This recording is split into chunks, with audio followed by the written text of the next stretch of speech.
at night without this mask on, but it seems like several people in my circle, not close contact, have come down with COVID here after the 4th of July. So it's stuck. So we still got to be very careful in doing what we do.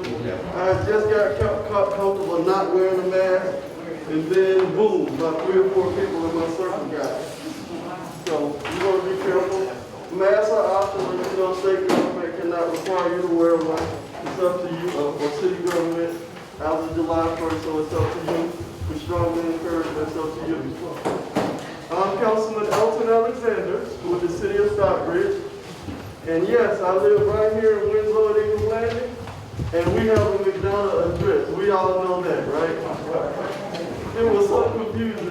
But you remember that strange guy that knocked on your door and said, "Did you know you live in Stockbridge?" And that was me. I remember when I was first running for elected office, and I was standing at the original entrance of this subdivision, and I was holding a sign that said Stockbridge, and people were stopping by and saying, "What are you doing, man? Why are you standing out there holding that Stockbridge sign? We in McDonald's." The hardest thing that I had to do was to convince my own neighbors that we are in the city of Stockbridge, and we are 100% in the city of Stockbridge, okay? Certainly, that's what we're going to do tonight. This is what I've done regularly as a part of my service is quarterly town hall. In the past couple of years, past 2 years, a year and a half, I had to do these virtually. It's good that we've finally been able to bring this back to live and in person, because I promised from the very first day that I was elected that I would have quarterly town halls. When I first got started, 3 months in, I had town halls. I used to have them at Eagles Landing First Baptist Church, Red Oak United Methodist Church, City Hall, Merle Manders, different areas around the city, because many of the residents in this area have no idea that they're even in the city, let alone this neighborhood right here. It's very confusing that your address, especially with a lot of new residents coming in. So I encourage you, anytime a new resident comes in, please make sure that they know that they're in Stockbridge. Matter of fact, I was just in the Winding Creek neighborhood, right down here on Campground, in the new townhome that just sold, right? They're sold out already. Who could ever believe that they would sell for $330,000? But that's what they're selling for 1,600 square feet. But they certainly are. I want to welcome you here. And first of all, I want to have our Mayor Anthony Ford come up and do the invocation for us. I appreciate that. And I'm going to, for this invitation, I'm going to take the mask off and I'll put it right back on, right? But Stockbridge is where community connects. So, gentlemen, if you don't mind, for this prayer, could you take off your cover, please? Okay, thank you. While you're here. God, continue to be with us as we have these outstanding town halls. We get great information about the city, where the city's going, and things that we're doing for the benefit of our citizens. Allow us to continue to have great dialogue, express our concerns, and make sure that we have good information and data, questions answered as we continue to move the city forward. We just always go to your name. Amen. Amen. Next, this is not even on the agenda, but I'm going to have our new police chief come up and lead us in the pledge of allegiance. Come up, Chief. Chief Frank. We have a flag. We don't have a flag. That's the closest thing. There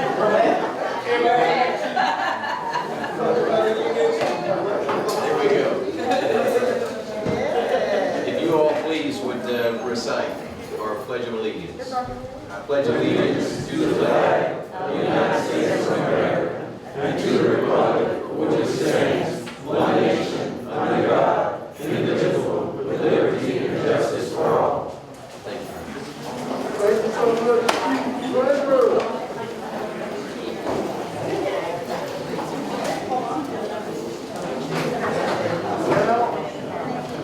Now what I'm going to do is introduce our team here.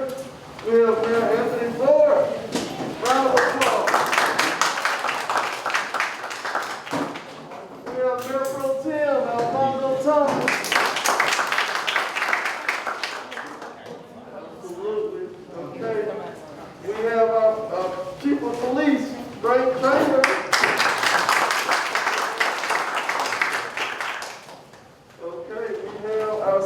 Clerk Vanessa Holliday.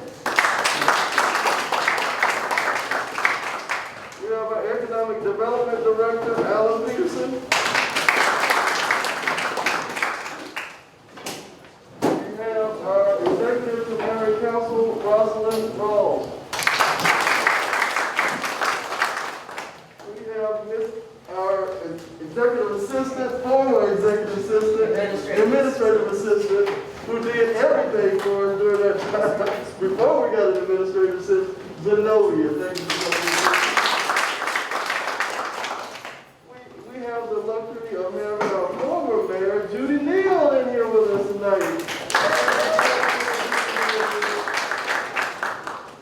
And, you know, the one thing that I've been telling you, we have our city manager, Fred Gardner. Absolutely. And the one thing that I always attempt to do, doesn't leave anybody else out, doesn't leave anybody else, is to be able to have involvement in this community and to be able to have those individuals impact what we do. The chairman of the Planning Commission that would have reviewed this gas station is right here, Mr. Askia Abdullah. He is right here. Mr. Abdullah and I were friends. I had him work to get him appointed to the board because he has a lot of experience. He runs the meetings. He is the chairman of the Planning Commission, and that really works in our favor to be able to move things forward in the community. So we certainly appreciate him. We're going to have a presentation later on where each and every one of you can get involved in the community. We need you to help us out. We need each and every one of you to step up and volunteer to serve on one of the city's boards. Those boards will help us out to be able to move us forward in the right direction, to be able in committees, because it takes citizen involvement. It's just not the 6 elected officials, the 5 council and the mayor. Each and every one of you can impact the things that we do. You can serve. We have my council initiative is called Keep Stockbridge Beautiful. We worked on Campground Road. We worked on Jodico. Ronald Thomas here certainly helped us out on that project. Several others of you helped us out on different projects. Michael Williams helped us out on the project as well. That really puts us in a position to be able to beautify Campground Road. The city maintains it once a week with grass cutting, so we certainly appreciate that, okay? Next, what we want to do is we want to just make sure that each and every one of you feel comfortable in knowing that you know that your elected officials are within reach. You can touch us. You can talk to us. You can call us. You can email us with any of your needs anytime in this city. Understand that there's great progress going on all around you. I want to thank you all, and I want you all to give yourselves a round of applause for passing $250 million in traffic improvement in the T-Splosh. You did that. In the T-Splosh, we're going to be able to widen Rock Quarry Road. We got $500,000 for sidewalks right here on Campground Road, $300,000 for sidewalks on Peaches Drive, $1 million in improvement on Country Club Drive, various paving and everything to be able to help you get out of traffic. You'll hear more about that as we move through the program this evening. The first thing that I want to do is I want to talk to you about an exciting project that's going on in the city. The exciting project that's going on in the city right now from you is called the Bridges at Jodico. Well, they're just moving dirt around over there. When is anything going to happen over there? It's been years. They said this was coming. They said that was coming. I don't know what's coming. Is anything ever going to, have y'all heard that? Yeah. I heard that too. But see, what had happened was, okay, down the line, there's a few things that actually happened. First of all, when the project was brought forth in 2016, okay, it was in unincorporated Henry County. There was a faction that did not want to see the community grow. They wanted to see us stay small townish, didn't want to see this big development came in.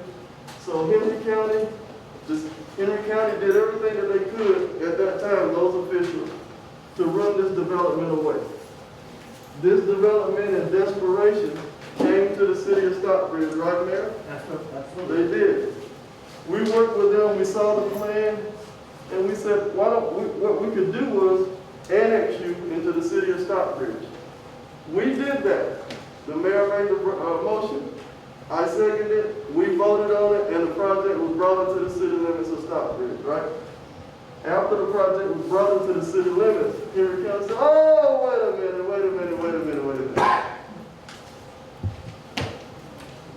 The properties don't exactly line up. See, the Stockbridge city limit stops on the north side of Jellicoe Road near Patrick Henry Parkway. This property, if you go across the interstate, is on the south side of Jellicoe Road. So in that lawyer legal ease, okay, they call that congruity. They don't exactly line up.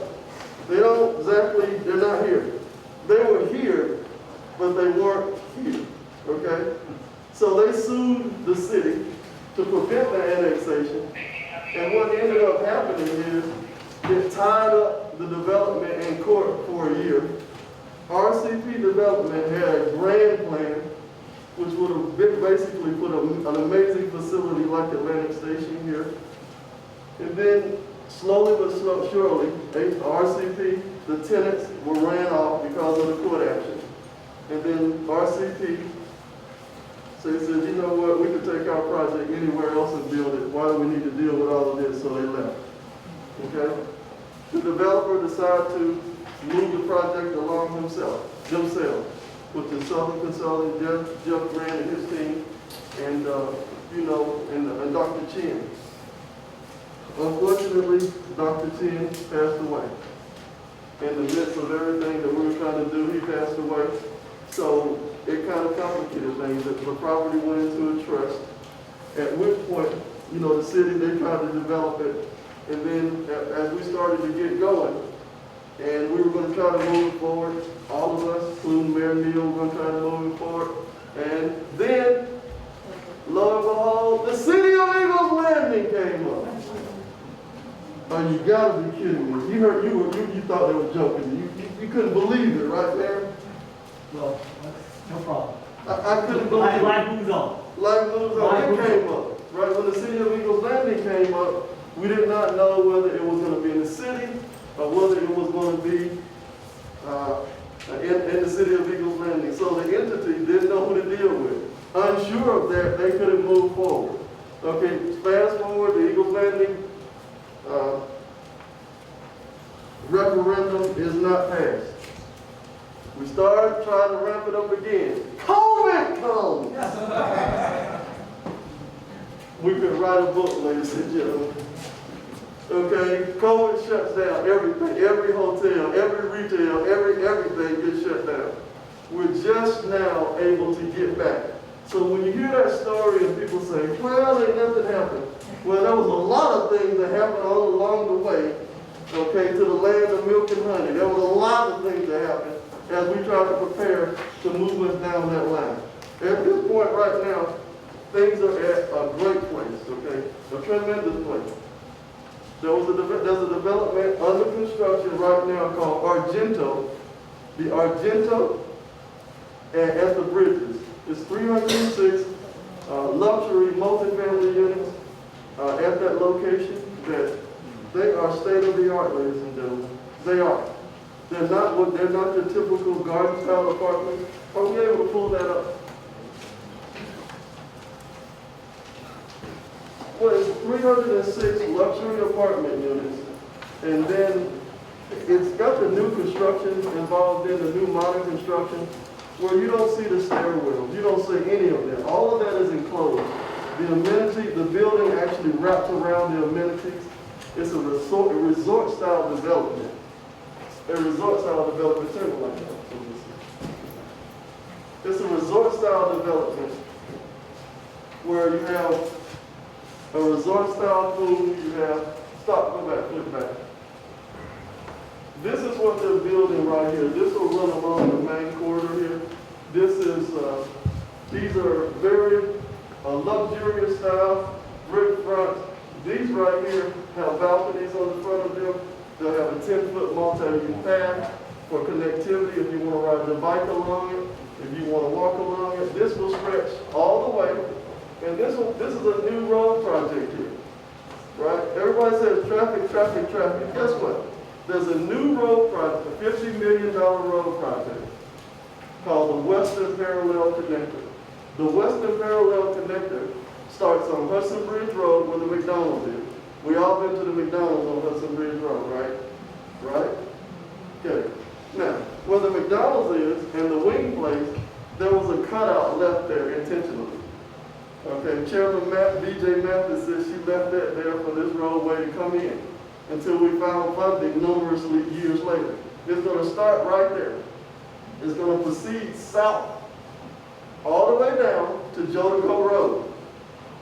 Then it's going to run from Jodico Road all the way down to Mount Olive and on to Jonesboro Road as a 4-lane highway with a 10-foot multi-use path. So instead of getting on the interstate to be able to go down to Jonesboro Road from Hudson Bridge, you'll be able to use this new roadway. The best thing about it is the developers at the bridges have already built the section from Jodico Road down to Mount Olive. So when the development opens at the end of the year, instead of taking that route where you got to go over to Mount Chambers and then back to Mount Olive, you'll be able to go down Jodico Road, take a left in the middle of this development, and go all the way to Jonesboro Road.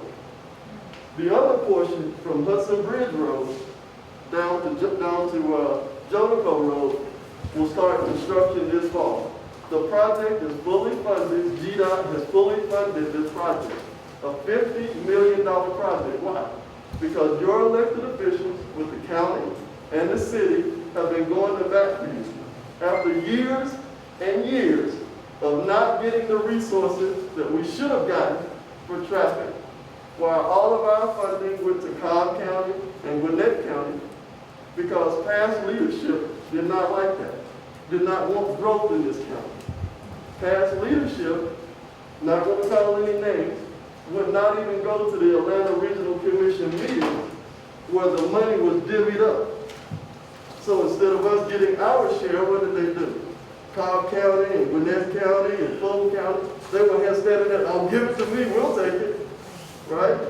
So since 2016, when we elected Chairwoman June Wood and then now Carlisle Harrell as chairperson, those two individuals have been fighting for every nickel and dime that we deserve to finally get you out of traffic, okay? Those things matter when you vote and you go to vote for somebody that understands growth is coming to Henry County, whether we like it or not. You understand that? Growth is coming to Henry County, whether you like it or not. The deal is how we're going to deal with the growth. Are we going to prepare for it, or are we not going to prepare for it? It's coming anyway. The numbers right now are 7,000 to 8,000 new residents move to Henry County every single year. Every year, 8,000 more, 8,000. That number is going to increase to 10,000 in the next few years. That's why we're building developments like this, to take advantage of that, okay? That growth in the community. Developers that would have never looked at us are finally looking at us at this point. We get a lot of pushback about apartments and dense growth. How many of y'all like Whole Foods? Whole Foods. Okay. How many of y'all would like to see one here? How many of y'all would like to see a Trader Joe's here? We all would, right? How many of y'all would like to see a Sprouts here? Right. Or how many of y'all would like, it was a joke, there was a funny joke that said, we did this, they did this thing for the Eagles Landing City movie for the cheesecake y'all would like to see a cheesecake factory? I would. Not because of the Eagles Landing would have brought it here. We're going to bring it here.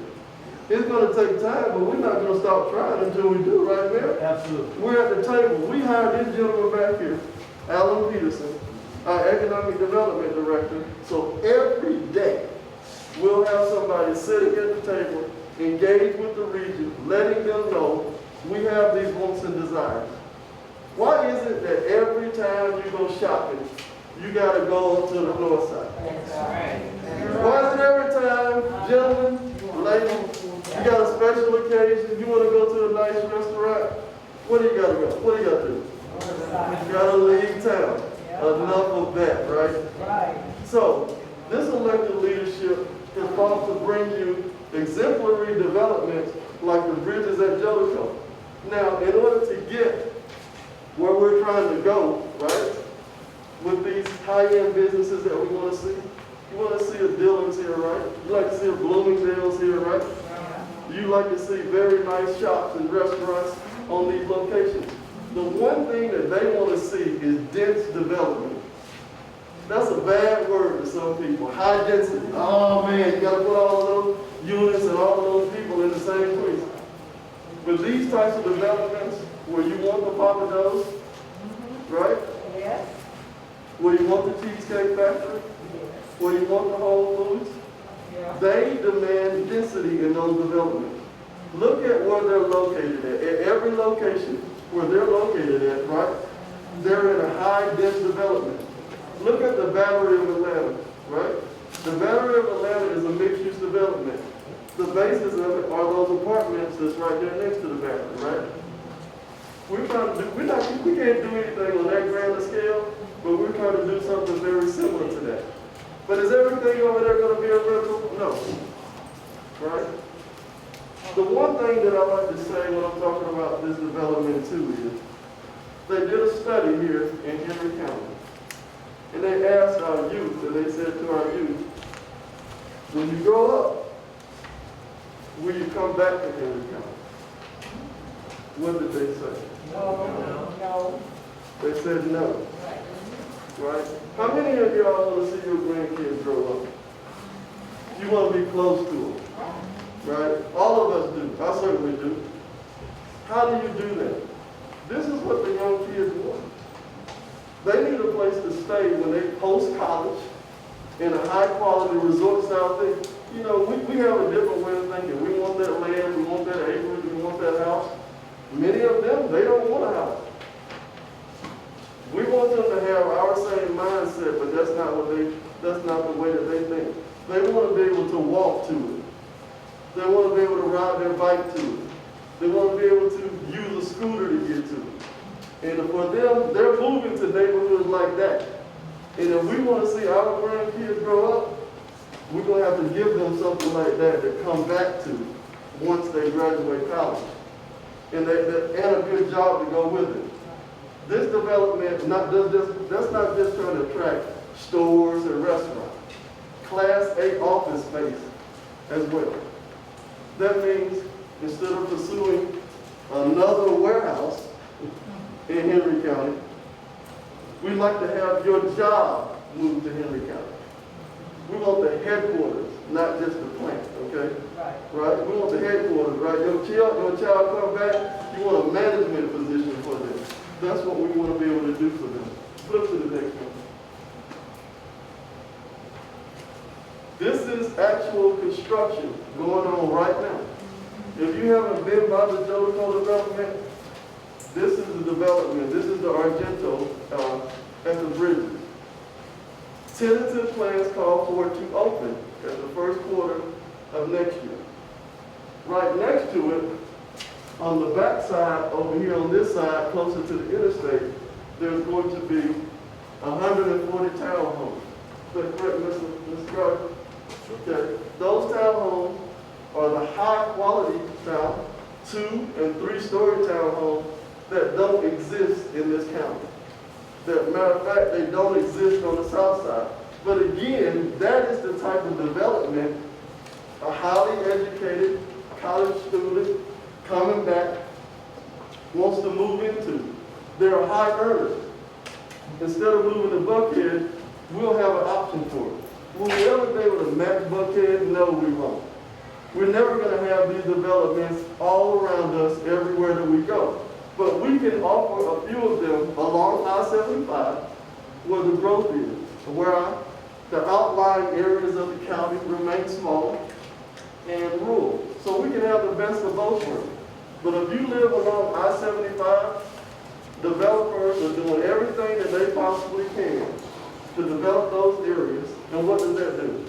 How many of y'all just got your tax bill in the last couple of months? Right? What do you think about it? Somebody raise your hand. What do you think about it? Exponential growth. It's going up and up, It's going up and up, right? year over year. But the tax rate has remained at 12.733. How does that happen? They haven't raised the tax rate in 3 or 4 years. You said it. Who said that? Property values. Your property value continues to go up. There's a thing called a rollback. If you keep the rate the same and the property value goes up, in order not to feel that increase, the rate has to go down. So it's literally trickery when the rate remains at 12.733 and the officials say, oh, the rate, your taxes didn't go up. Yeah, they did. It's a backdoor tax increase because they didn't roll back the taxes. So your rate continues to go up. Why is it like that? Because this is a bedroom community, right? What does that mean? We're stacked with households all over the place, right? We have very few jobs where 70% of the community leaves to get a job, to work. The outflows. That's a blessing and a curse. Because guess what, ladies and gentlemen? During the pandemic, the city of Stockbridge revenue did what, Mayor? It went up. It went up. Why did it go up? Anybody, why did it go up? More services. Everybody was at home. Everybody was at home. All of those people, the 70% of people that were leaving to go work in Atlanta, they were here. They were having lunch here. They were buying groceries here. They weren't going to Atlanta taking that money out of the county. Right? Now that everything is open back up, what are they doing? Going back. This development is to try to help keep some of those tax dollars here so they don't exit the community. Millions of dollars are leaving our community every year, raising our tax rate. Well, you know, Cobb County, they got lower taxes and they got better services. Why? Cobb County has exponentially more businesses than we have. This is how it works out and the math works out, okay? For every household you build in the community, they pay one tax dollar and they use one tax dollar. That's breaking even, right? Every business that you have in the community, they pay $3 in taxes and they use $1. Cobb County's tax rate is so low because they have so much industry. That's why I'm jumping up and down, and we're jumping up and down at every opportunity saying, economic development, economic development.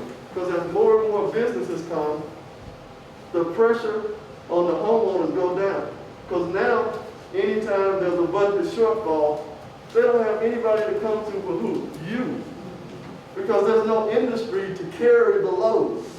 But as economic development comes and businesses like this come, you know, it draws the tax revenue in. Property tax revenue, sales tax revenue. So all of this works in our favor. Next slide. This spot right here, what spot is this?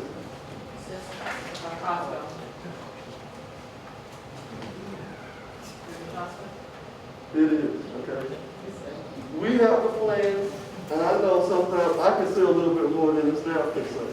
And I'm going to tell you, the city has the plans. They're being reviewed, and Costco is very interested in being there. The ground clearing has already started, is underway, and we fully expect that project to move forward, right? Why is it important that Costco decided to locate here? It's that every development has an anchor tenant to drive the foot traffic. Once Costco comes there, the phone has been ringing off the hook with other developments that'll be there, that'll come in there as well. Now, as again, I use a little bit more freedom than the staff uses because I'm me. I have my own individual thoughts on what goes on here. And as a realtor, a lot of things I might hear or know about this development or things coming that the staff might not know, right? But I can't tell you what businesses are coming, but I'm going to tell you businesses like are coming, okay? Businesses like Bonefish are coming. Businesses like Carrabba's are coming, okay? Businesses like a 5-star hotel are coming. I said like, but you can remove the like. Okay? But understand, those are the things that are going on. Businesses like Starbucks are coming. Okay? Right. There's one on Eagles Landing, there's not one here. And trust and believe, it'll be, and the type of businesses that are coming there, that's one of them. It'll be one that will be supported because that development, because between here and there, there's thousands of residents between the two locations, okay? There's thousands of residents between the two locations. Now, in that 12-story hotel, did I say that? I did, right? Okay. Now, should we land that hotel, and I think we're going to, that hotel is going to have a steakhouse in it. Who would like to be able to go to that steakhouse? Yeah. All of us will be able to, huh? You want to, right? Okay. It's going to have Class A office space on it so that you can have corporate jobs on it. And it's going to have a rooftop lounge on the 12th floor on top of the building. Okay? Those are the kind of things that we expect to see at that development. I'm speaking for myself, okay? I want you to understand that. But I want you to understand, when you see this come to fruition, that's what we're doing right now. Now, do you think they spent thousands of dollars clearing this spot off right here? If you go out there now, you can actually see the stakes in the ground. The project is moving forward, okay? And finally, that's being brought to fruition for us. And as I said, right through the middle of this development right here, the 4-lane road is already in there. So when the development's open, from this neighborhood here, you'll take campground, go across, you go right through the middle of the development, and a 4-lane road will take you down to Jonesboro Road, and you will come out where the Target is, and the AutoZone, and the Cheddar. Right? Now, it was forward-thinking individuals, Jeff Grant and his team, and that went to GDOT and said, let us build that road while we're building development. And they worked it out so that they could build the road while they were doing the development. So that road is 3/4 full right now. All it needs is a connection to Mount Olive. So when this development opens, it'll open up the traffic flow in this area. And again, the other portion from Hudson Bridge Road down to Jolico Road will start this fall, and GDOT has a fully furnished that. How many of y'all like to ride your bike? You like to ride your bike? Councilwoman Barbara loves to ride her bike. I see her over there. She's an avid bike rider. Okay. How many of y'all like to drive a golf cart? How many golfers out there? Golf, play golf, right? Yeah. On that 10-foot multi-use path, not only will you be able to ride your bike, right? As we start out here at the McDonald's, there'll be on Hudson Bridge Road, there's a 10-foot multi-use path along that road. Instead of going up to the Silver Common Trail to jog, you'll be able to jog from exit 224, right? All the way down to exit 221, right? That from 224 to 221, right? And you'll be able to jog that stand, ride that stand, or even take your golf cart to do that. And in addition to that, the city put $20 million in the T-Splot So we could build our very own Atlanta Beltline-like trail system connecting the city so that you could be able to traverse the city calmly, and one day you will be able to go from the country club all the way to the Stockbridge Amphitheater and down to Jolico. How are we going to do that, right? We're going to do that because Rock Quarry Road, when they build it and it's widened, it's on the fast track. You should see that happen within the next year, where the project will start, because the funding is under place on the T-Fly.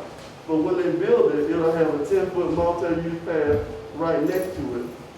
So you will be able to go all the way from there down to Jonesboro Road on this 10-foot path. And then Rock Quarry Road, you'll be able to go all the way from Eagles Landing Parkway all the way down to North Henry Boulevard on this 10-foot multi-use path. And the connecting trails, the $20 million that we have, we'll be able to use to fill in the gaps to get you to City Hall. And to go to the mayor's neighborhood, there's a trail going down Walt Stevens Road. How many of y'all been out to the Lakes Bobby Trail? If you haven't been out to the Lakes Bobby Trail, you don't know what you're missing. And we'll have a trail connection from Walt Stevens Road all the way out to the new Bobby Splash Park. It will be amazing, ladies and gentlemen. It will be amazing. But the bottom line on this development, it's all about economic development and all the things that you've been waiting to see. They're in motion now. Go back one slide. Go back. This complex right here is $50 million. A developer is investing $50 million in this one project. And when they came to us, right, the first thing we do is we want to make sure that they're financially sound. What did they do? They paid for it in cash. $50 million, they built in it. They didn't have to borrow any money. They were financially sound enough to build this without seeking additional funding. I'll close out by saying that stay tuned. The best is yet to come, okay? All right. Next, I'm going to introduce our new police chief. I'm sorry. I have one question. Okay, go ahead. All this stuff that you are projecting, what about the camp, that RV camp down there? Is that really close to all of this? The RV park is a private development. If you go in that development, honestly, the way that they got it constructed, they built a large berm right behind it. You would never even know that the park was behind that. As you asked my professional opinion, the RV park has been for sale several times. And by the end of this, that real estate will be so valuable that something amazing is going to come there, because the real estate right at I-75 is so valuable. So I would expect that someone will replace that development at some point. But right now you can't see it because it's behind this huge berm that they built it from. What's the dude? I'm from the city, but I've been here 20 years, and I'm used to public transportation. I mean, I want to stop driving. I want to be able to get on the bus and go this way, that way. Young people need to work. How are you going to get people to work out here? That's a whole other discussion, Oh. but I agree with you, and we're going to do question and answer at the end. And I'm going to tell you something. Thieves don't steal your TV and get on the bus. It's ridiculous when people say that. The thieves have cars. They don't ride public transit.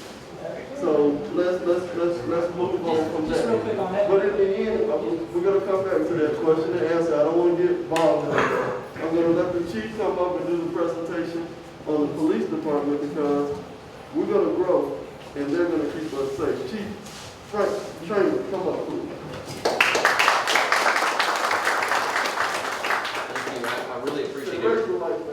I really appreciate everybody coming out, and I think many of you have gotten a copy of the presentation, and instead of, I think, bore you and go through a bunch of PowerPoint slides here, I just want to share with you a little bit, and maybe that'll reserve a little bit more time at the end for questions and answers, because I know in speaking to many of you, when I came in earlier, you all had some questions about public safety, about just some things in general, and so we want to make sure that we allow some time for you all to answer those questions, because the questions that you have, the concerns that you have, that really is the most important thing to us. That's really going to help us be effective. Hopefully, many of you have had the opportunity to hear or participate in some of the other events, the town halls and some of the other things that we have been doing as a police department, and you know a little bit already about what it is that we're trying to do. I'll tell you, policing is not something that we do to our community, it's something we do with our community. And it's a partnership, it's us working together, because we have 62 officers. And I want to introduce to you a couple that came out this evening. We have Captain Charles Yermak back here, that is our night shift patrol commander, so he's out here. He has to watch for all the folks that are working this evening. We have First Sergeant Paul Dahlman here that is over the patrol squad that's working this evening, and then we have Captain Karen Anderson back here who's over our community affairs unit. They came out this evening to meet you, and they're available also to answer any questions that you all have. And the interesting thing is that with the exception of me, the other 3 team members that we have here are part of this community. And as it relates to policing, police are only members of a community who are paid to give full-time attention to duties that are really incumbent upon all of us. And it really takes a community effort to keep us safe. The 62 staff members that we have in our department, we can't prevent every crime from occurring in the city. It takes a partnership. It takes you all contacting us and making us aware of situations. And I'll tell you, we keep up with the crime data. We know what's reported to us. But there are a lot of things that don't get reported to the police. There are a lot of concerns that you all have that are not necessarily crime concerns, that are quality of life issues. We've gotten already this past week a number of complaints about the on-street parking, about the vagrancy, about the urban camping that's occurring in the community. And those are things that crime stats, crime data is not going to tell you. And so it's important for us to keep those lines of communication with members of our community. And as with any relationship, all relationships begin with trust. And I know trust is not something that many people give, it's something that you earn. And I promise you that we will work as a department to earn that trust so that you all feel comfortable coming to us. We are fully committed to being not just the best police department in the state of Georgia, but we really want to be a model for the country to follow as it relates to community partnerships and community policing. We want to work with you all to address issues that are of common concern, and we've started to put together a team. And I'll tell you, when we built this team, the people that we brought on board, we're very fortunate in a period of time where we have a lot of staffing shortages and a lot of people that are not pursuing a career in law enforcement. We had over 1,100 applicants that wanted to be part of this endeavor here. And that's unprecedented in these times. And so we had the opportunity to be very specific, very intentional about the team members that we brought on board. And the thing that was most important to me, and I'll tell you this is not my first startup, it's my second one. I was part of the startup of the Sandy Springs Police Department back in 2006. And what we wanted to focus on is that the people that we brought in here were people of character, that had a positive attitude, that believed in community policing, and they shared the vision that we shared as a police department. And if they didn't, then we opted, no matter what their resume looked like, no matter what their qualifications, what their credentials, what their experience were like, we didn't bring them on to be part of this team. So I think that we have built a police department that you all will appreciate, that you all will be proud of, a department that will work with you to address issues that are of common concern to everybody in this community. And I want each and every one of you to know that we are a department that truly, truly cares about every member of our community. I believe that this position that I have as the leader of this organization, it's a stewardship, it's a trust, and I don't take that lightly. And I want you to understand that every one of the members of our department are committed to service. They truly are public servants. And what I talked to the team about when everybody came on board last month is that every day in this line of work that we have, it's a very noble profession. We have a unique opportunity to help people. When people are calling us, it's not generally because things are going well. And so we have an opportunity to be salt and light in the world. We have an opportunity to show up and really make a difference. And every member of our team is committed to making that difference in this community. and really making Stockbridge a place that is safe and secure. And we just so much look forward to working with each and every one of you to keep this community safe. Thankfully, Stockbridge doesn't have a lot of violent crime, and we want to keep it that way. We want to keep it that way. There is a fair share of property crimes that happen within the city, and again, we have to work together to address those issues. Dr. Anderson, she's over, as I said before, our community affairs unit. We'll be pushing some information out to the community about things that you can do to partner with us to prevent things from happening. And what we want to do is transparency is a must as it relates to building trust. There's nothing that we do that should be a secret, with the exception of confidential investigations to members of our community. So we want to be completely open with our community members. One of the things that you will see in short order, if you don't follow us on Facebook, I want you to follow us on Facebook, because we're going to put regular crime updates out. So you want to know what's happening in your community, we're going to let you know what thefts are happening. We'll let you know what crimes are happening in your community so that you can be informed. Captain Anderson's working to put together a list of subdivisions of businesses so that when we have specific problems that are occurring in an area, we can provide targeted messaging to you to let you know what's happening in your community so you can be informed, so you can partner with us, so you can work together with us in keeping our city safe. I'll tell you, we have great partnerships, great collaborations. The great thing that I think we have going on now is Henry County continues to work with us, they continue to partner with us, and so by virtue of having our department here, it actually amplifies the presence of police here. And we hope that it translates into a lower crime rate and a sense where everybody feels safe and secure. And everything that we do, like the city's vision, is about improving the quality of life for everybody who lives, works, and plays in this community. And I tell my staff too, I said, no person's useless in this world who can lighten the burden for another. And every day the men and women in this department have that opportunity. They're fully committed to that. And I just want you to know that we're here, that we're invested, but we need your help, we need your partnership, we need your support, because we, as a department, can't do it alone. And so I look forward to talking with you all at the end of this, with any questions that you all have. And really, we're so excited to be here. I think some of y'all are too. Our officers have been overwhelmed with the support that they've gotten. We've got a lot of positive feedback, and it's just been a very positive experience across the board. The interesting thing is that we have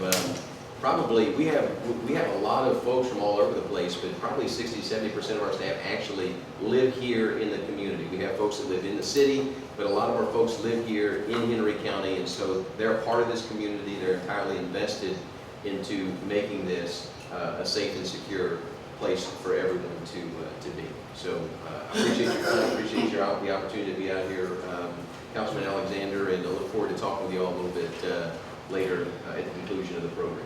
Thank you.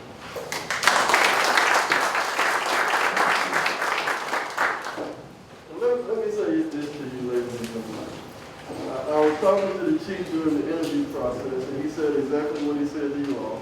Policing is what we do with the community, not to the community. I was sold at it because we had the right person to do the job. Because it's the 21st century post-social justice police department that we want to develop. Want to develop as a model, as he said.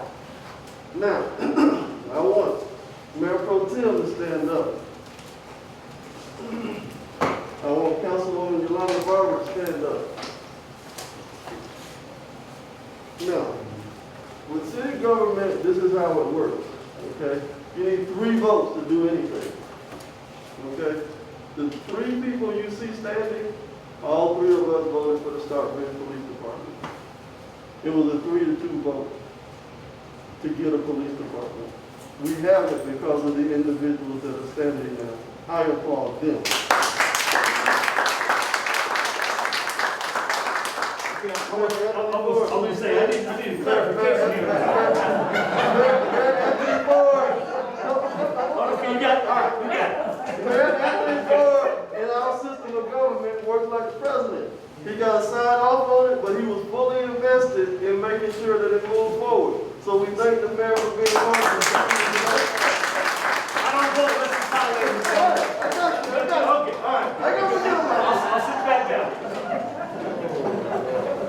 I got you. That's how it works, right? Without his vote, because he could have vetoed it, right? But he was on board and he was behind it. making sure that we captured it through. But trusting and believe has got to get those 3 votes to get to him. And I applaud them because it took courage, because we had to take out a $3 million bond in order to start up costs. But look at God. The Biden administration sent us an extra $9 million to start this police department, right? And the American Rescue Plan. And guess what? Our revenue went up. So we didn't have any budget shortfall. But every community in America got that money. But look at God, right? We didn't have the money to do it with. We took a chance and took out a $3 million bond. And then a $9 million windfall shows up in the middle of the pandemic. That ain't nothing but God.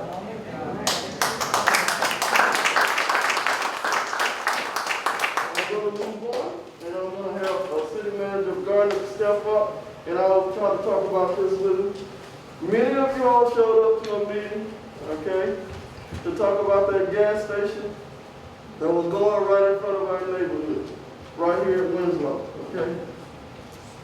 It would have been the 7th gas station along this corridor. 7. Is that what we desire? Is that what they think of us? That all we need and want is a gas station? Okay? Now, we all looked at that sign at Peace Drive in Jolico that said Amoco coming soon and was like, what? And then when I got the notice from the city saying, we have a zoning on a campground road 500 feet from that location saying they wanted to put another gas station. But let me give the residents of this area a round of applause. You emailed, you indicated, and it's canceled. Winslow. You did that.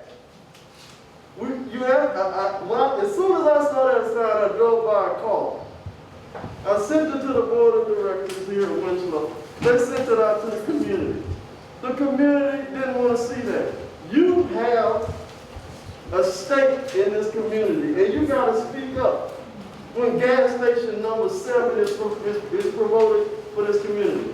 Now, Mr. Gardner, you stand up, please.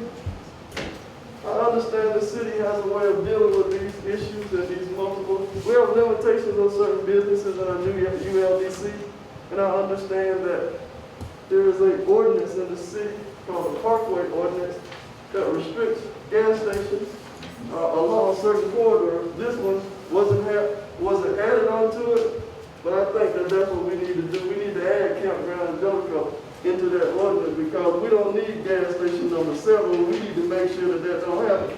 Is that possible? Yes, it is. Very possible. I'll speak for community development. That's my background. So as we look towards building the community that we all want to be a part of, we've got to be intentional about what we want to come to this community. There are 2 ways to drive that. Economic development, providing key incentives when necessary to get them here, but also making sure we're intentional about who we want in this community, right? And I agree, we both drove by and saw the sign, I'm like, gas station coming soon, this piece of property. And I'm sitting here just working the dimensions in my head as a city planner. I'm going on. How did that get passed? Now let me say this too. The gas station, the Amoco coming soon sign, that's not in the city of Stockbridge. That's under Henry County. We could not stop that. The one in the city is not going forward, but that one is going forward. And I don't understand, as he said, how they allowed this gas station on that little piece of property. Yeah, and the other part of what we need to do is partner with Henry County. At the higher levels, we're doing that, but we also need to do it at the staff level in terms of the county manager, myself, our staff working collaboratively to make sure that we have a corridor. When we put those restrictions in place, they don't just stop at our jurisdiction, they continue throughout. And I give you an example where we did that. City of McDonough. On that parkway 2081, their access rates, you just can't make a curb cut. But the county and the city developed and adopted the same code. That's something that we're looking at doing as well, because Patrick Henry is another one key corridor that we have to look at. What do we want to see there? Because I promise you, they want to put a gas station in the highway. Another nail salon, not a barber shop. Okay, a lot of the stuff you just don't want to be already oversaturated, right? What we want to see is nice restaurants, a nice restaurant corridor, Exactly. a nice hotel corridor, right? Because guess what? Those folks who stay in those hotels, they pay something called motel tax, right? If you ever been to the city of Savannah, you know what I'm talking about. And they use that money to fund other things in the city that you don't have to pay for. Right? I came from a city where we got $5 million in motel tax. So much money we can't even spend it, they couldn't spend it in a year. Right? All from, and that can be utilized for trails, to fund the World Minders Conference Center, to fund the Performing Arts Center that we're proposing, to make any shortfalls on any of those different items that we want. This is what's important to us, and these are the things we need to be intentional about trying to bring to this community. The top tier things. I always tell folks, if you take 285 and spin it around, right? I want you to close your eyes. And I want you to just imagine when you drive up 75, 85, and you just turn it around and what you see. Corporate headquarters, Fortune 500 companies, right? You see places you want to go, Avalon, those type of developments that are happening. And you ask the question, why are they happening on this side? Right? Councilwoman Bob will tell you, my first week here, I drove her up to Cobb County to show her a mixed-use development. And she was impressed. She was like, oh. And we went there with a development. This is what we want here. Right? An opportunity for those folks who want mom and pop businesses, if you want to open up a restaurant or that type of boutique stuff, then we'll have space necessary to do it. All right? I'm working with Mr. Allen. So as a new business coming into the city, we can provide resources for you to start up because we all know the first 3 years of a business is the most critical time. All right? You see business open up, a year later, gone. Why? Was it because of bad planning? Some of it is, right? Because they didn't do a true business plan. They didn't take into account where am I locating, how many competitors I have, and what is the difference between what I'm offering and what my competitors offer. Not that you can't be in competition, but you can. Right? But you need assistance. One of that is permitting. Right? We add costs on costs to start business. How do we relax those costs on costs to make it easier for you to take that money that you would have spent on permitting that you can now reinvest in your business? Right? Job tax credits. If you locate in a certain area in the city, you can get up to $3,500 per employee if you keep that employee for a year. What could you do with that $3,500 per employee rather than paying it to the state? Put it back in your business. Right? A little bit more advertisement. Right? How do I change the quality of the foods that I bring in if I'm going to work in a restaurant?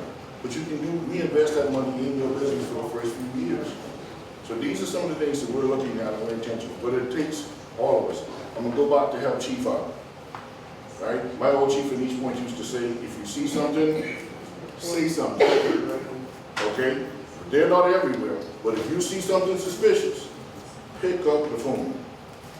Dial their number. Right? These guys shoot on a regular basis, and they've got to shoot to proficiency.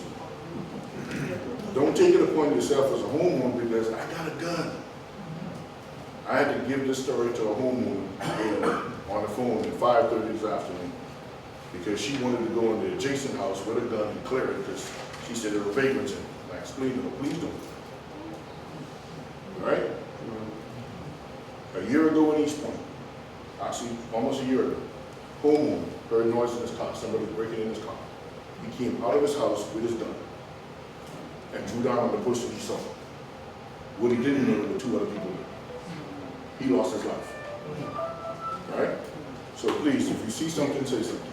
Don't take it upon yourself because, hey, you know, I was in the Army, I was a Ranger, a Green Beret, you know, Special Forces SEAL guy.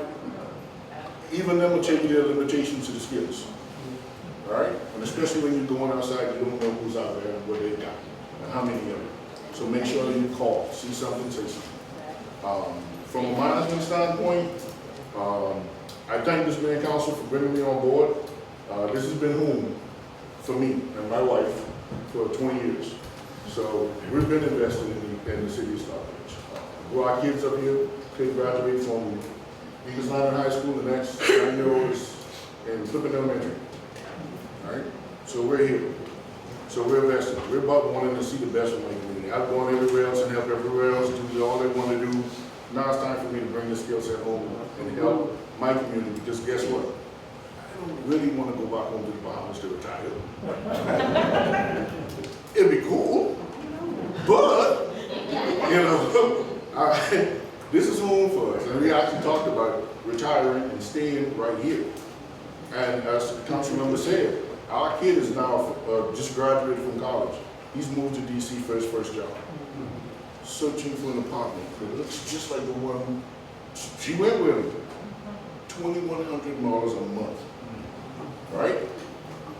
But he wants to be in that environment. And if you ask him, would you come back home? He said, there's a reason why I didn't go to school in Georgia. I said, but you gotta come back home at some point, because I ain't gonna driving everywhere to go see my grandkids. All right? But we have to make sure that the things to attract that next generation is here when they want to come back. And that has always been a problem wherever I worked. And you ask that question of the young people. Whether I was in Spalding County in the city of Griffith, would you come back home? No, why? There's nothing here for me. Right? We have to be intentional about bringing those things that those kids want, those young people want. And in spite of us, right? Because if you're over the age of 50, we're on that side of the curve. No question. Okay? It's just time, right? We're on that side. So we need to prepare not only for our generation and making sure that we can grow and place. Because like the chief said, right? Our vision is about creating that community where you can live, work, and play. We didn't put an age to that, right? So if you're 100 years old and active, you should be able to move around the city of Stockbridge. So on your golf cart or bicycle or walking, you should be able to enjoy the community. And so part of our goal is making sure that we give mayor and council sound policy decisions and how we make and move this community forward with the least impact on you guys. And the council member is right. Right? In order for our house to pay its fair share in the city in Henry County, and I had a development. Many of you know my background, but I was here in Henry County in 1999, 2000. Right? And everybody fought every development coming in. Right? Ready for this? Your development was too dense. I'm not lying to you. Where you live, there were people that came to that zoning to fight this development. Too dense. Because if you look at your neighbors, a lot of them gone now, but that used to come up and down Peach Drive, they were all on acreage. Right? Too many homes. But you know what? Once you got here, this became home. That little piece of land is will be home. Right? And we want to make sure that those values go up. As he mentioned, it's not going up because we're taxing you, it's going up because that's your biggest investment is your home. You don't want to see it lose. Because I can tell you, in 2009, I went proudly to go refinance my home. And you know what I was told? Mr. Gardner, we can't refinance you because your house is underwater. Your house is now only worth $33,000. We paid $136 for it over there on Wall Stevens Road across from the mill. Couldn't get a refinance. Right? That's your best investment, your biggest investment. You don't want to see it go this way. Even though the values go up, that's a good thing for you because at some point you sell and go and take that money and do something else with it. Go ski in Colorado, whatever. Or better yet, to reinvest it in city stock. Thank you, sir. The market is crazy. When I moved into this neighborhood, my house was $226,000, right? My neighbor, next door neighbor, I was his realtor, his house just closed for $429,000. Out here? Right there, 3 doors down. The market is crazy. $429,000 in this neighborhood. Okay, that's what they got. So understand that's where it is right now. And understand it is a madhouse out there when you go. Well, where did they go when they sold their house? I don't know. But in the end, you know, it is what it is. They play the game. So it kind of works that way. But in the end, I want to back up our city manager and understanding that we want better. This council has set the bar here, okay? Now, when I first took office, and many of us took office, the bar was down here. Okay? The developers are only going to jump as high as you make them jump. See, I ran for office and I saw the same thing that you see. The North Henry Boulevard was full of tire shop, pawn shop, check cashing stores. We have set that standard now. That's not possible anymore. Okay? Because if you open up, you can't shut them down, right? But you can't open up another check cashing store in Stockbridge unless another one closes. You can't open up another pawn shop unless one closes. And as a matter of fact, a couple of them got closed in order for you to open up another. Okay? That was intentional because those types of businesses, okay, dollar stores, permeate the community. They defeat you when you're trying to draw upscale development. Now, Publix and Kroger and Whole Foods and these grocery stores, they need to sell cups and plates too. But if you got $5 stores around the grocery store, what happens? The grocery store goes out of business. And then all you got is this unhealthy food desert with a dollar store in it selling unhealthy foods. Why are you trying to shut down all the dollar stores? I'm not trying to shut down all the dollar stores. I just don't want a dollar store on every corner. They have their place. But if you allow them in your community, they will open up one on every corner.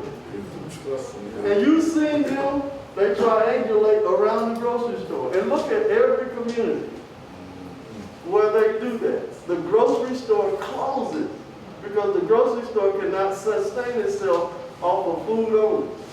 And then what's left? The community starts to tumble down that path. We just took and we rewrote the ULDC. Talk about that a little bit. Yes, sir. So we went through the process of changing our zoning ordinance, which used to be this book about that thick, that I used when I got here, to a book a little bit more thicker than that like. And there you go. And what that document does is it codifies our rules and regulations on development, but it also gives you diagrams of how, what things should look like. It's a little more easier to read and understand, but it sets the playbook for what we want to see coming and how it comes in. That document is key, as well as our comprehensive plan. And we're going to be re-upping that in the next year or two on our 5-year update, because there's some areas where you want to see density. Right? As I tell some council folks, you know, where would you want to see that project on Old Cornish Road? Not a place for it. Right? It's close to the interstate, that's where it should go. Exactly. That's where you want density, easy access to and from. Right? And we want to see vertical, because the last time you do this, and you want to do this, guess what? You can conserve this. Right? When I got here, there was 109,000 people in the county. Right? That's how many people lived in here. When I worked in Griffin, folks used to tell me stories about people from Henry County used to go to downtown Griffin to shop. They didn't go to that. Right? That's how small we were. That city had more people living in it than this whole Henry County 40 years, 30 years ago. So imagine where we're going to be 40, 30 years in the future. What we do now set the precedent for that. Right? Because I see development that we allowed in Henry County 20 years ago, and sometimes I do. Right? But the commissioners, right, they approve a lot of stuff. It just depends on who's developing. Right? Sidewalks. We could have had connectivity sidewalks throughout this place. And we fought hard at the staff level. Developers used to walk in and say, sidewalks are weird. I said, well, if you build it to here, then I can make the next guy build it from here. The next guy build it to here. And now you got a sidewalk to the shopping center. Right? The mayor tell you, if he wanted to walk to Eagles, there's no sidewalks. Once he comes up to the perimeter of his subdivision, he's on dirt. Right? But we begged the county to put it under the use of a year. They said it was in the county. And we fixed that, Yeah, but that's- now, what's the requirement now along the parkway? 10-foot multi-use path. So any new development that comes, We're they gotta required to do build a 10-foot multi-use path. They're required. They're gonna help us, and they're doing everything that they can to come to us. They wanna build, because when we approved that zoning for the new Holiday Inn on Country Club Drive, and we asked them to do brick, and we asked them to do the 10-foot path, they agreed to do it all because they wanted to build it. Now it's under construction.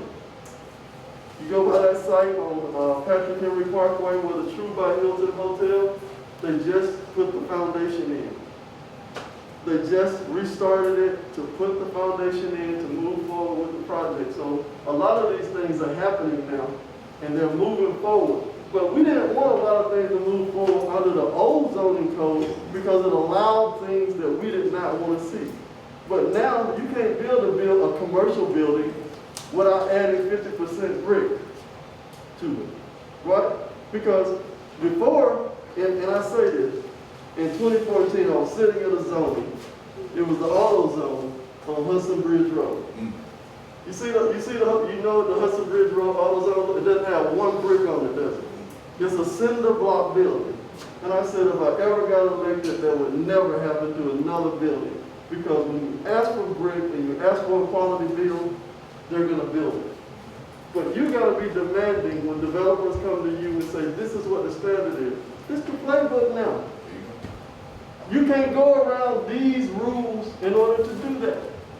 And if you build a dollar store, it's gotta be 5 miles away from the next one. There's one on Jolico on the other side of Jolico, right? Right? Y'all feel me? We're not 5 miles away from that. So we know a dollar store is not going right there in front of this neighborhood because the 5 mile requirement won't allow it.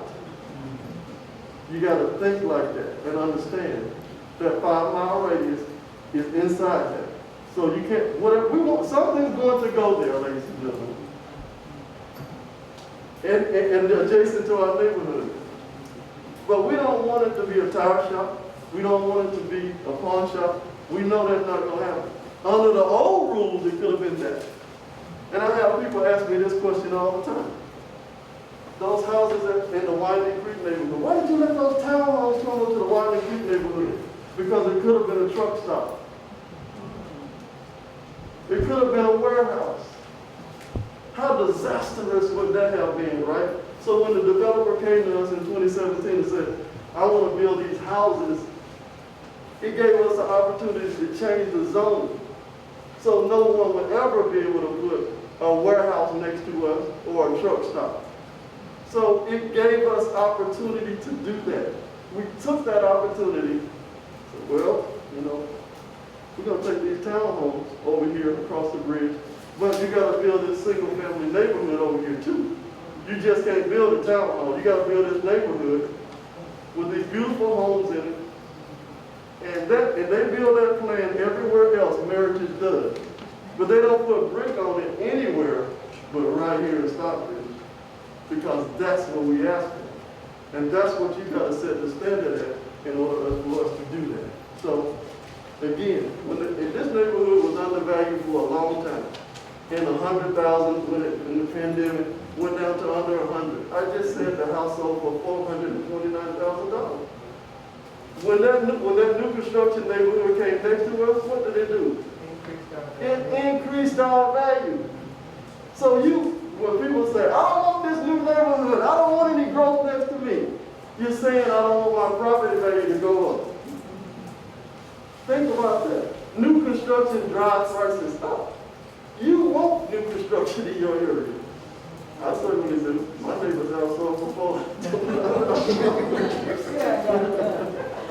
But in the end, it is what it is. But next, I'm going to move on to Alan Peterson. Ms. Peterson, come up. And we're going to go over some city projects. Mr. Peterson is our Economic Development Director. You can shake my hand. You thank me for your job. Because it was the first thing that I had on my list. And thank God all of us supported that, okay? It wasn't just me, okay? Yes. All of us wanted to do that, but I like to tell a joke. You got to keep it light, right? Yes, sir. I'm going to let Mr. Peterson Take my mask off. Good evening, everyone. How are you doing today? That's good. I'm Alan Peterson. I'm the Economic Development Director for the city of Stockbridge here. And let me tell you all one thing.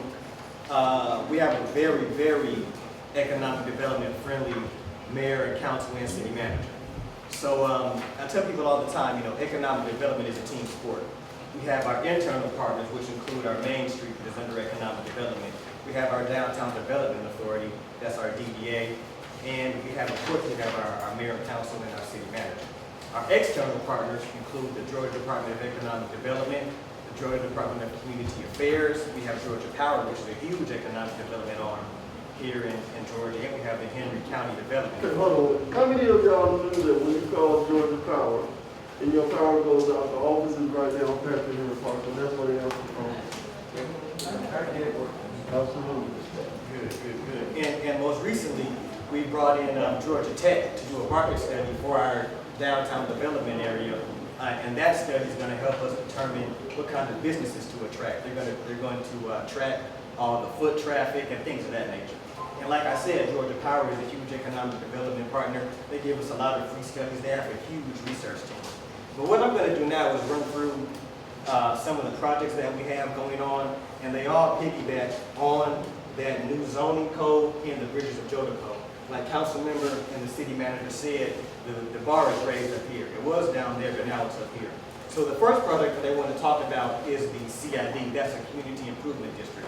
And that is up by the 138 corridor coming all the way down. Does anybody know what a CID is? Yes, sir. You read the right one. CID. Go back to it. Okay. So, Think Cumberland and Sugarloaf. exactly. A CID is a community improvement district, and it's a district where the property owners, well, the business owners agree to self-tax themselves. And with that self-tax, they can do a lot of things. There's a long list of things that they can do. They can increase security, they can improve the landscaping, and they can just do things that would help them improve their businesses. So when you get off of 138 and you come into our downtown, you're going to see what it looks like in Cumberland and Sugarloaf. Those are done by the business owners, not the city or the county. But how many of y'all, now, you've been in Henry County a long time. How many times you get off the interstate? I never forget this, right? I'm sorry. But every time, I used to take the Eagles Landing exit because I didn't want to get off at the Dillard. Because it was trash and the grass was overgrown. And I said, if we ever got in control of that, that was going to change. Now, the city mows the grass along Campground Road every week. The part of the bridge is in the city limits. We mow that every week. We pick up the trash. And I don't know who that knucklehead was that used to throw those bottles of water right there at Jolico Road, the same one every day. But we clean it up now. But that's important to me because Whole Foods and all these other businesses, they don't want to be located where the grass is this tall and there's litter everywhere. It's steps to this thing, right? Putting the things in place, the foundation, to get to where we're going. So, Yes, sir. Like Councilman Alexander said, there are steps, and these are those economic development fundamental programs that you need to attract these big businesses. So with the CID, as you all know, you could be in Stockbridge 1 minute, and then you're in unincorporated Henry County, and then you're in Clayton County.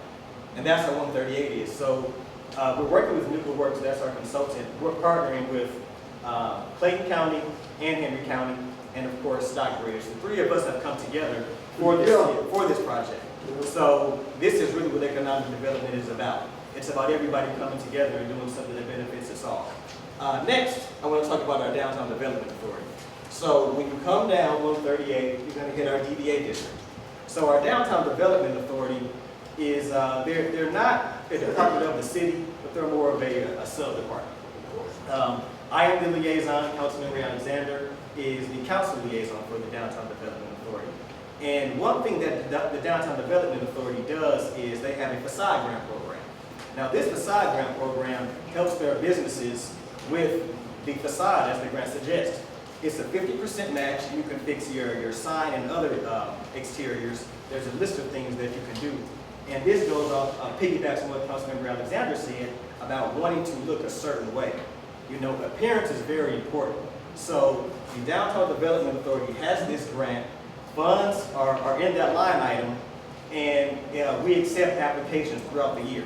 So if you know anybody who owns a business or if you want to open up a business, just know. How many of y'all own a business out there? You own a business, raise your hand. So you own a business, raise your hand. You should own a business here in Stockbridge. But because of exactly what he just said, the golden opportunity, in order to work. He's going to tell you about the opportunity zone tax credit that's coming up as well. Go ahead.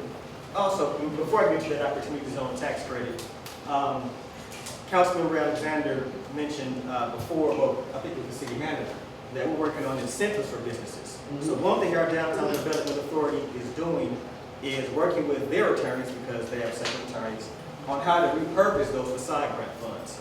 One thing that happened post-COVID, or during COVID and post-COVID, is that businesses were not so much concerned with the facade and how they looked. They were concerned with keeping those lights on. But we do have these funds in this particular line item. So legally, we have to go through our attorneys to make sure that we can repurpose those funds appropriately. So that's what the Downtown Development Authority is doing. We're of course going to keep that facade grant, but we also want to use that money for other means that businesses might need. Next, we have the Opportunity Zone that Councilman Alexander mentioned. Now, the Opportunity Zone is mentioned through the DCA. That's the Georgia Department of Community Affairs. They are also an economic development partner of ours. And that's a lengthy process. With that Opportunity Zone, business owners get a tax credit for the number of employees that they have. Now, when I first contacted DCA, they denied us. They said we didn't have enough blight, which is a good thing, but in certain areas you do have that blight. Councilmember Alexander came on board as the council liaison, so I called DCA back, Councilmember Alexander and I and the DCA representative took a ride around our downtown development area, and they found out, they said, hey, you all do have blight. So then we got the green light to go ahead and work on that Opportunity Zone tax credit. City Manager Gardner and I have been working with DCA and other firms on getting what we need to apply. Like I said, it's a lengthy process. We need maps and urban redevelopment plans, and we need all types of things. But trust me, we are working hard to get this done, and we did get that okay from DCA. So that is in the works as well. Another fundamental economic development program that we need to attract the type of businesses. Stop right there, because you got to catch this nugget, okay? You got to catch this nugget. If you, once that's in place, and we fully expect to move forward, because, I said, Mr. Peterson, you remember we was on the call, and I asked you, I said, I need you to come back with me. Yeah, please come back. Please come back. Mm-hmm. And she came back, and she said, the person that she sent down here wasn't as experienced as she was. And by the end of the ride, she was telling us, this is what you need to do, and that's what you need to do. And then we let her set foot in the amphitheater. She said, this is exactly what we want to support at DCA. She said that, right? Absolutely. She was on board with us once she saw where we were trying to go in the vision in terms of the plan. But the nugget that I want you to catch is, if you own a business and you open it up in the city of Stockbridge and you hire 10 employees, you get a $35,000 tax credit every year for 5 years when that program goes in. That's why I was jumping up and down to get it, okay? Unfortunately, we missed the last window. On the board, I had it in one of my things that I wanted to do when I first joined the council. See, in 2017, in President Trump's blanket signed Opportunity Zone for everybody that applied. and the city didn't apply the last time. We missed the window. I was disgusted by that. But we got another opportunity, and we're gonna make sure that we get it done this time. So when you open up that, you get that $35,000 tax credit for 5 years, right? Each one of you. So if you did that in your coffee shop, your restaurant, right? Your bookstore, all of those businesses are needed down there. When those 4,000 people leave the amphitheater, where do they have to go? They don't have any choice. 35,000 for 10 employees, let's see. 10 employees. If you hire 10 employees, you hire 10, she will get 35,000 every year. 20 employees, 70,000.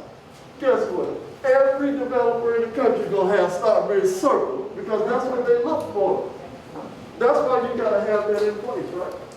Go ahead. Yes, sir. So, last thing with the DDA, we also have the Georgia Tech property study that's underway right now. We contracted with Georgia Tech to look at that entire area to let us know who we need to attract and how we need to attract. So Georgia Tech is a partner as well. Next I want to talk about our Main Street and our downtown. Does everyone know where the Ted Strickland is? Ted Strickland, which is the community center? Okay. Soon, I'll be moving there along with Main Street. If you look in the window, you'll see the offices and the big conference room. And where he is, because many of the folks in the area, you haven't journeyed on North Henry Boulevard in a long time, I know. It is right across from where City Hall is. That's where the Ted Strickland Center is, across the tracks from where City Hall is. And that's why I'm here tonight, because I want to invite you back into North Henry Boulevard to see where we're going. Go ahead. There are two projects on that Main Street across from City Hall that I'm going to talk about. One is the Ted Strickland. Economic development, I'll be moving into Ted Strickland along with Main Street.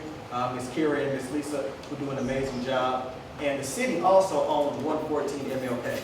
And we've been in discussion with a lot of business owners about locating in there.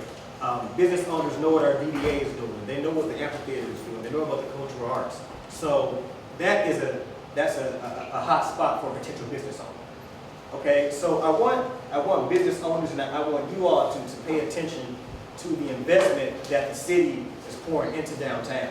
You know, we're literally moving staff in that area to make it easier to attract people to that area. You know, we own 114 MLK. We want that to be a business where people can go before the amphitheater. You know, go to this business and go to a concert. And then if you miss going there before the concert, you can go after the concert. We truly want to make Stockbridge live, work, and play. You know, the DDA and economic development in Main Street, we deal a lot with commercial. But, you know, the Bridges of Jodico, that's mixed use. That's commercial and residential. So everything that we're doing is going along with that live, work, and play. In addition to that, Main Street has the alleyway project that will happen behind the Ted Strickland, behind 114 MLK, between Birch Street and our Main Street. Is everyone familiar somewhat? You might not have paid attention, but trust me, it's there. Council approved the funding, so that's coming. We're going to beautify that area. You know, because when you look a certain way, you can attract certain businesses. We also have a wayfinding signs project going on, so people know once they get off of 138 or come down the other way from 138, coming from DeKalb County through Stonecrest. We want people to know where we are. We want people to know where the amphitheater is. We want people to know. We want you to know. We want you to know. We want to make sure that you're in Stockbridge and not Henry or Clayton County. Again, those funds were approved, so we want you to know that the city is pouring dollars into that downtown area to attract businesses. In addition to that, we have, like Councilman Alexander mentioned earlier, as a staff member, I can't talk about all the other projects that we have going on, but we have a lot of other projects that are going on that you will hear about when the time is right. The Bridges of Jodico, a lot of that was going on before you all even heard about it. But trust me, we're working behind the scenes, and like I said, economic development is a team sport, and the most important team player is you guys. So I have an open door policy. This past Friday, a business owner, prospective business owner, called me up and said, "Hey, I want to see 114 MLK." I said, "Can we meet you right now?" They said, "Yeah." So, you know, I took him over there and we walked through it. You know, so that's what economic development is about. If you want to open up a business, you know, give me a call, shoot me a text message. My cell phone number is on the city website, and I have cards. Email me, and I'll meet you at a property. I'm at City Hall. You all are our most important team. You know, I mentioned those internal and external partners, but it's all about you all, and we need you to get involved. Let us know what you want, because this is your community. You know. And I'll piggyback off of what he said. You know, a lot of us got to figure out how we want to invest in our community, right? Whether it's at a group or individual. And one of the things we're looking at is when you come into downtown, and you didn't take a big Hold on, talk right there. How many of y'all even know where downtown is? See, you gotta understand where you are. We're so far from downtown. None of us even go into that, so understand, you gotta explain where downtown is. Right. It's near. So you're on North Henry, and this guy hit the bed explaining it. If you come the back way to get to you, so you go on 42, you come up 42, and you pass 130, 42, make the left one onto 132. The downtown area pretty much starts right around the lake, the light at Rock Wall, and goes all the way back. As you come up past City Hall, go down, and pretty much at the next light, almost at Flippin Road. That area is, but the heart of downtown is when you come over the bridge. And that's one of the key issues of why you miss downtown, right? Years ago, and Mr. Alfonso knows, years ago, right, that used to be a non-elevated road, where you could drive across the train tracks. My dad built that, worked on the cruise. Yeah, on the bridge, right? When they built that bridge, and also when the railroad came through years ago, when we built around the railroad, it kind of destroyed what you typically know as a downtown area in the city. So the key for us is how do we build back on what we have. So the city actually owns some land in that area. Ultimately, the goal is, remember I told you all, we can't do this, but we can do this. So the goal is how do we create that area where folks can come in and you can go to a mom and pop's ice cream shop, or you can go and have a nice little sit down at a nice little white table restaurant, but you could also have an apartment above it, right? And that's what we saw when we went into the development, was you saw mom and pop boutique businesses, but you have residents living above it, right? And so we're looking at that, and one of the things he didn't mention was, on top of the enterprise zone, we're also, what you guys did back in 2020 as residents, when you voted for the city and the counties to have tax allocation district. The same thing we built at Atlantic Station, that program we built at Atlantic Station, you guys approved for us to use here, right? If you ever went to East Point and the big shopping center right there, Camp Creek Marketplace, same thing. So we're actually in the process of working to put that tool in place, because we know we build up and build residents, infrastructure needs to be improved, right? And that's the way for us to entice that developer.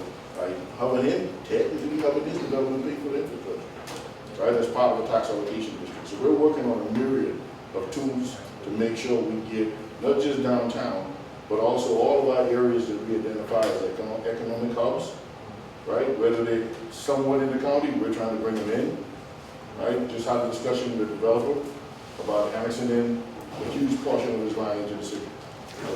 And since Mr. Gardner mentioned it, yeah, that tab is huge. I don't know if I can mention it or not, but since he did, that's huge. I have a meeting about that next week, and that is a huge economic development incentive as well, and a huge economic development tool that cities like Atlanta use.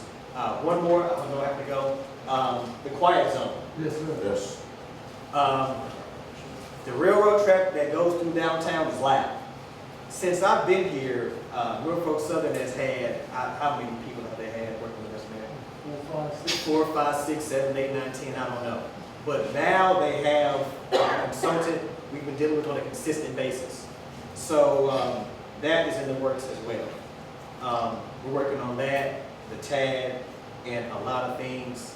Like I said before, it's a team sport. Please reach out to me by email, phone, or text message. Oh, quiet down. You know, if you're at the amphitheater or driving your car, you know how loud a railroad track, the railroad, well, the train horn is.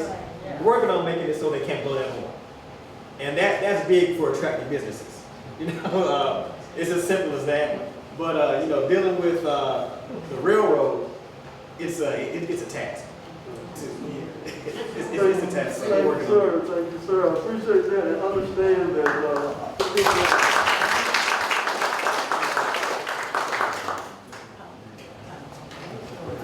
Okay, Ms. Holiday, will you come up now? As I said, we need our city clerk, Vanessa Holiday, she's going to explain to you how do you get involved. We need each and every one of you to sign up for one of the committees or one of the boards in the city. You know, I know we have an advisory board coming from the police department as well, so we want to make sure that we have each and every one of you captured and your ability to help us out, because we need all of y'all on the table. Go ahead, y'all. All right, all right. So you've heard a lot tonight. I've heard the Main Street program meetings been mentioned. I've heard the planning commission been mentioned, the DDA mentioned. And first of all, I want to thank you all for attending here tonight, because what that shows me is that you have a vested interest in this community. For you to come out here, and for you all watching as well, let you know that you're engaged. And now is the opportunity I'm going to use a subliminal message tonight, and it's going to be get involved. So, first thing that you need to know is the number of boards that we have, right? We have the Council on Aging. The Council on Aging they coordinate with Henry County, and they work at the senior services, providing services to the seniors. We have the Downtown Development Authority, as we mentioned, and we do have a vacancy on that board. We have the Historic Preservation Commission. It is a 7-member board, and we have no members on that board yet, and it is about preserving the history of the city. I don't know if any of you are from, I know you, Mayor Pro Tem Thomas is from the city of Stockbridge, but most of us are transplants. And if you've ever gone back home, is everything the same? Are things missing that used to be there when you grew up that you can't, your grandkids, you can't show them where this was? Well, we need someone here in the city preserving the history of this city. And it would be great if we could get 7 members to come together and form that board. One of the other things that's crucial about that board is the Main Street program, which is nationally recognized. They received an award, but they can't get to platinum status because we don't have a historic preservation board here in the city. So if you all are interested in that, if you like history and want to preserve the history of the city, it would be great if you all could join that board. We have a Main Street Advisory Board, as you've heard, and currently we do have one vacancy on that board, and that is for a downtown business person. That's the vacancy that they have on that board. We have the Planning Commission, as been mentioned. Mr. Abdullah is the chair of that commission. And the Public Facilities Authority. Now, the Planning Commission does zoning, and they determine what happens as far as land and development in your city, and that's what the Planning Commission does. The Main Street Advisory Board, we go back to that, they bring people to your downtown. So they are tasked with, some of the things that they do, you may know that they do the kids' movies on the lawn. Well, that brings families to the downtown. They do a small business Saturday program in November around Thanksgiving, that Saturday after Thanksgiving. And they promote businesses and have people come out to small businesses and promote your local and small businesses. The Public Facilities Authority, they are the conduit for the city that can go out and do bonding for equipment and facilities. They financed the amphitheater. They did. And any major municipal projects. And the police department. And then we have our Youth Council Advisory Committee that helps with our youth program that we have in the city. So yes, there are some current openings on the board. That's what we mentioned. We have an opening on the Downtown Development Authority, 7 openings on the Historic Preservation Committee, one opening on the Main Street Advisory Board, and then we have an opening on the Public Facilities Authority. The detailed information about each one of these boards and what the qualifications are is on our website. What I need you to consider when you want to think about getting on one of these boards is what it requires. Because you can test it requires time, and you need to make sure that this is something that you can commit to before you apply to be on the board. So we talked a little bit, there's been mentioned tonight, and I'm going to go over much more about the DDA board and what they're doing. They're tasked with developing the downtown. They have a designated map area for the downtown that they work within. The Main Street Advisory Board also has a designated map area that they work within. And again, it's about bringing people downtown. And that's what they're tasked with. I can tell you that they, in addition to the movies, and Small Business Saturday, they did the car show during Bridge Fest, and they did an artist showcase, and this year, for the first time, they'll be doing a Halloween trunk or treat along the main street of our downtown area. Again, bringing people into the downtown area. And there is a vacancy, again, on that board. And then we, of course, talk about the Historic Preservation Committee, and we need 7 members to apply to be on that board. You all are engaged. Somebody wants to see the history of Stockbridge that remains. Now, how many of y'all knew that Daddy King was born in Stockbridge? Right, that's the King family. We are the ancestral home of the King family. Did you all know that? Yes, we're the ancestral home of the King family. Councilman Thomas, you know, and Councilman Thomas can share some of that information regarding that. And then we have our board of ethics. So that's a double-edged sword when I talk about the board of ethics, because they hear ethics complaints that have been filed against any of our officials. We don't have any meeting. We don't need anyone meeting for that right now. That's a good thing. But in the event that there were, this is a 5-member board. There is one vacancy that has to be filled by the mayor for them to have a full board. So it's twofold, but it is in place. So now, the next thing you need to do is go to the City of Stockbridge website. There is a application online that you can apply to be a member of any one of these boards that currently have a vacancy. All of the information that speaks to each one of the boards is there. It will tell you in detail what the requirements are, whether you have to be a city resident. Some of the boards allow you to be a Henry County resident, so it's not just living in the city. And all of that information can be found on our website at cityofstockbridge.com. Click on your government, and then select committees and boards, and the application is there. Are there any questions? And I'll be seeing lots of applications this morning, right? Thank you all. Let me ask you an election for you. Who's going to volunteer right now? We need you to volunteer, we really do. Because in your community, it's not just us. Don't just wait. We need you to help carry us over the way. We need some volunteers. You know, I think I got someone back there in the corner right there that just died with volunteers.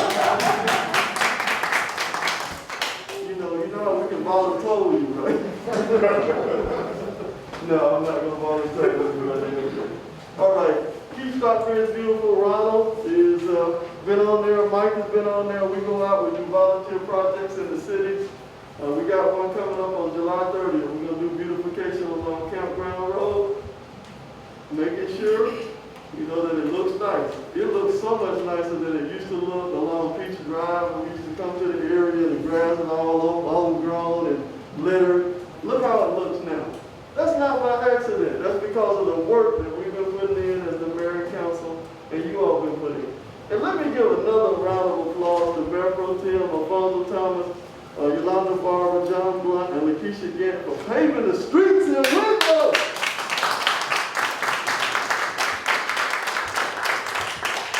How about that, right? It was 15 years or 20 years there have not been a single street paved in this neighborhood, not one.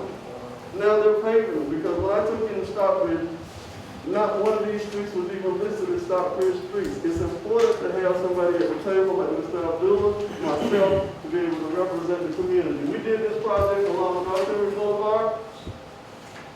These crepe myrtles are beautiful right now. If you go there right in front of Stockbridge Elementary, and the volunteers planted that. We made a difference on a Saturday by making this happen, okay? That's what we did, okay? We need volunteers to keep Stockbridge beautiful. I know that guy right there, he's on top of it. I know he's on top of it. We did Highway 138, we did a litter cleanup. We make a difference when we out there. If you want to join us, please do this. Send us, let us know you want to be with us. This was volunteers that came out, did this project. Keep going. Okay. Next, okay, we're going to shift over to the amphitheater. Let's go to the amphitheater. Mayor Pro Tem, come on up. Mayor, come on up. Councilwoman Barber, come on up. Bring us up, bring the board with you, Mayor Pro Tem.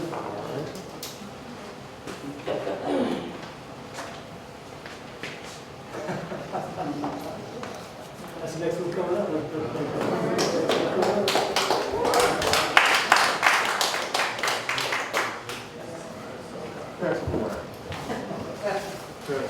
What you, this is the very next one, StockbridgeASB.com, 70 Soul Night, and it's on the 16th, so it's just around the corner, less than 10 days from now. So Councilwoman Barber, what did we just announce today?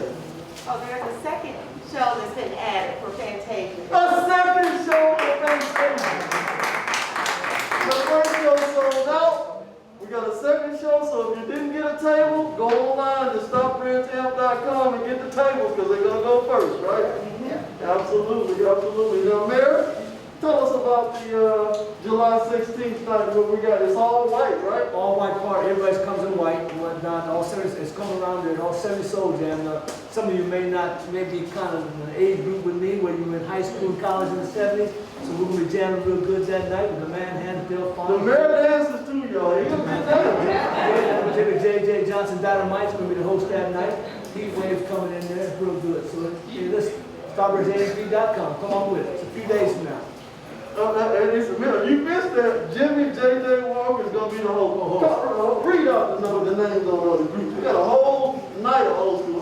The Delphonics, the legendary Blue Notes, Enchantment, Heat Wave, the Delphonics, hosted by Jimmy J.J. Walker. Mr. Dynamite. That is July the 16th.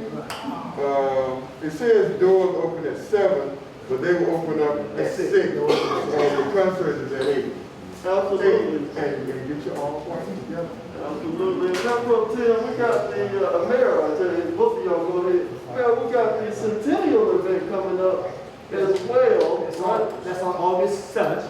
All right, now you got to realize this. Now, the city becomes 102 on August 6th, and but you know, during the centennial celebration, 100 years, we really wanted to do something, but obviously we're in a pandemic. So we're really going to make up time, play catch up. So we're actually going to have it on the 7th of August. And now, so what's happening is that the star group that night will be West Band. But what we have also as a guest speaker, we're going to have an individual out of the King family, since we're ancestral home of the King family, that to speak to us all about the ancestral aspect, about the King family, the legacy of the King family, things of this nature. And we have that going on. I have to tell you, we didn't get Dr.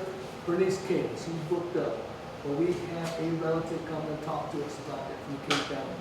And that aspect. So that's on the 7th.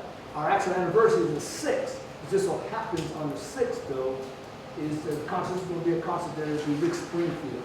And men at work on the 6th. That's a paid concert.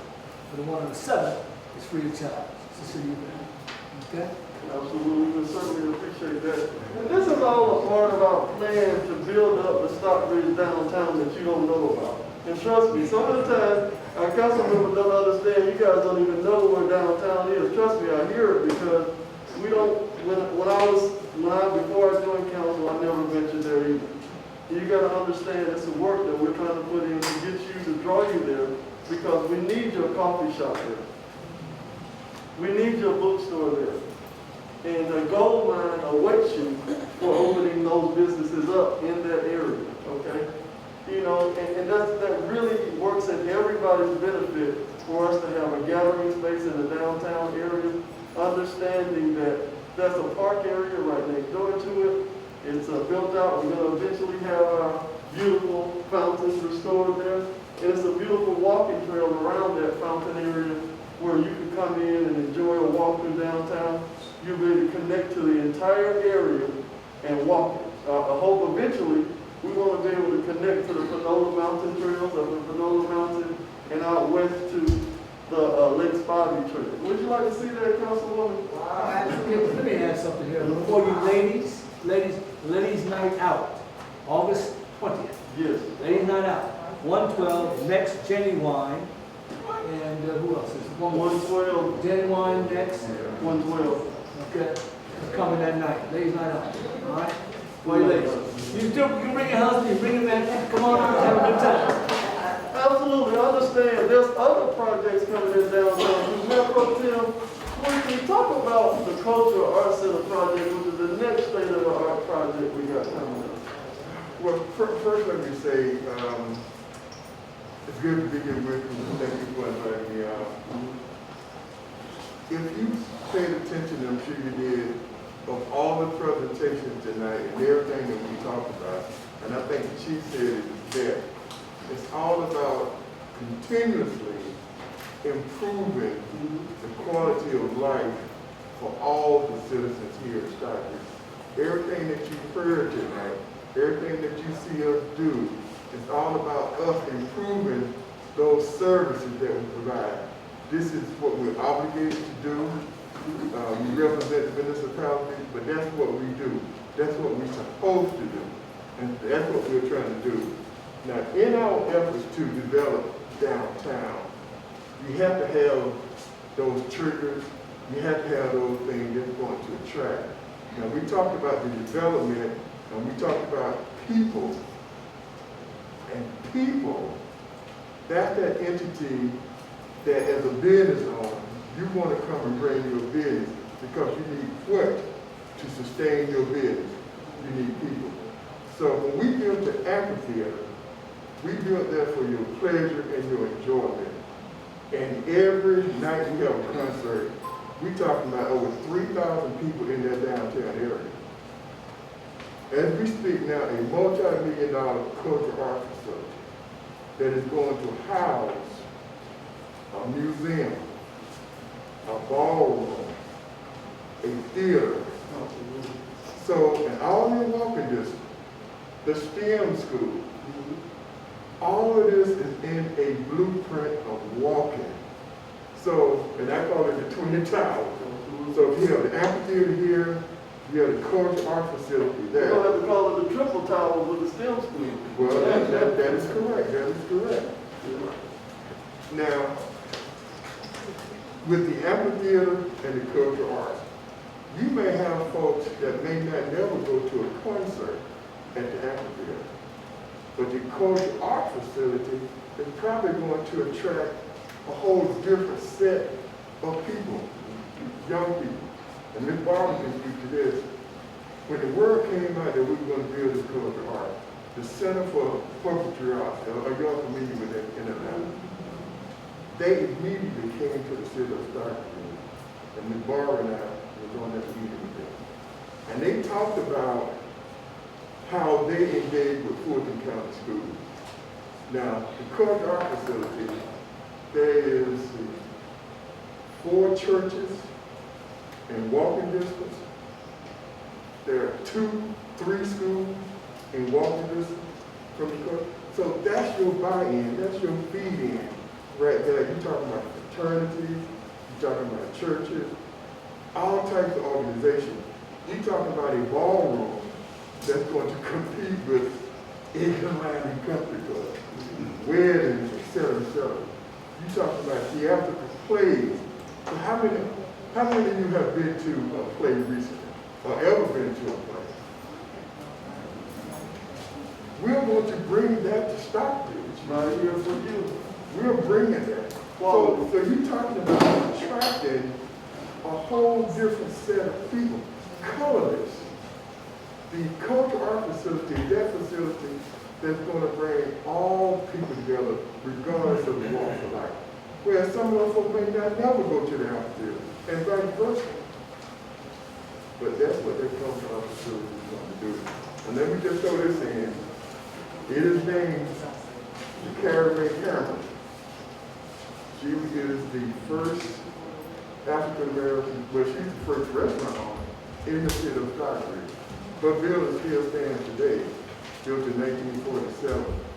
The first and the only municipal building in Henry County named for an African American. The Carrie Hamburg Cultural Arts and Enrichment Center. Coming soon. Give me the location. Yeah, absolutely. It's on, what is that? It's right there on Martin Luther King. Burton and Barton. Yes. Oh, you talking about, I thought you were talking about the ring. Yeah, it's gonna be right next to Ameris Bank on North Henry Boulevard. If you know where the Ameris Bank is, we right located there, the old Cultural Arts Center was located there, then you would say. But again, this is what the building looks like. Let's let them see it. It's excellence and everything. See how beautiful this is? And the council does not want to sacrifice anything. Originally, when we got the estimate for the building, it was $18 million, right? With this crazy economy now, we're talking about $30 million to build this building, but we don't want to sacrifice what we see in this photo right here. We want to deliver that to you. And over time, we're going to make sure that we do that. We're going to chase every grant, every dollar that we possibly can from every endowment to put this facility in that quality that you see together for you. Because we deserve that on this side of town. Excellent. A 300-seat theater, a 300-seat ballroom. I know you're gonna probably want to rent that for you and your kids. I know. Absolutely. Let me do this. Mr. Charles Marshall is on the Henry County Development Authority. He lives right here in our area. He's our representative. He's looking out for us to make sure that we get some development projects here. Now, let me say, the Development Authority hasn't directed much towards Stockbridge, but now that we got a representative like Mr. Marshall, we expect a lot out of the Development Authority looking at Stockbridge. But I want to go back over real quick. Did you know that the Henry County School Board approved a $45 million STEM school for downtown Stockbridge, which will be the finest educational institution in the state of Georgia when it's completed? We understand how we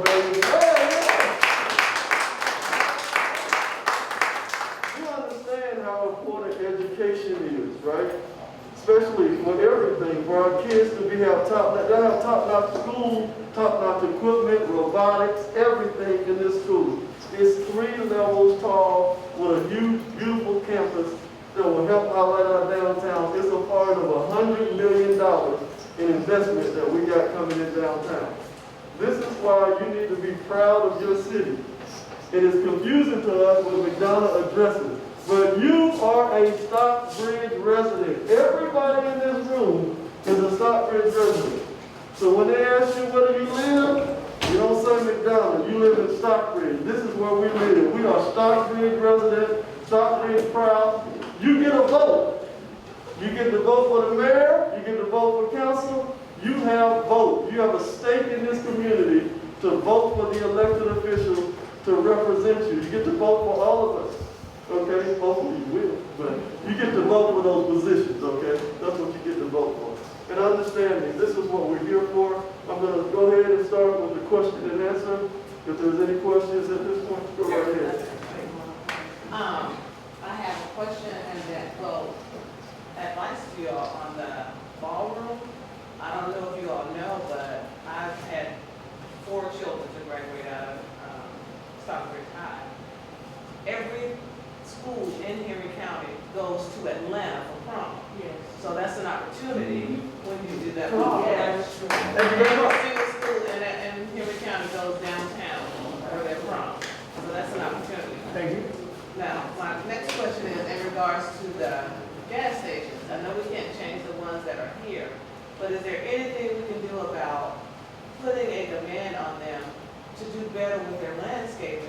With everything that we're building around it, they need to come up to par. Because when I go to Dunwoody, Buckhead, you can ask my husband, every time I go downtown, I don't question the houses, the apartments. I question, why does this McDonald's have landscaping like a $1 million home? Why does this gas station have landscaping like a $1 million home? So my question is, with us doing everything here, especially on Jodico, are we gonna put fire to these gas stations to come up to par like racetrack? I go to racetrack simply because of how they look. I agree with you. You know what the very best thing you can do is don't stop there. To a gas station, and it defies logic to me when the grass is this tall, they don't have any water in the park, and people just crowding around there. And I'm saying, what's going on? We control that by spending our dollars, but those standards have been put in place. With each the old businesses, you know, if the ones that are in the city limits, we have code enforcement that walk 7 days a week. Okay, also you can pick up the phone. McDonald's is very receptive. You demand that service out of them. The Hudson Bridge McDonald's does very well here. The one down near Highway 42 does very well. But as you said, those gas stations, okay, we got to make sure that we do what's necessary, especially the ones on Jodico. They're actually in unincorporated Henry County. They're not in the city.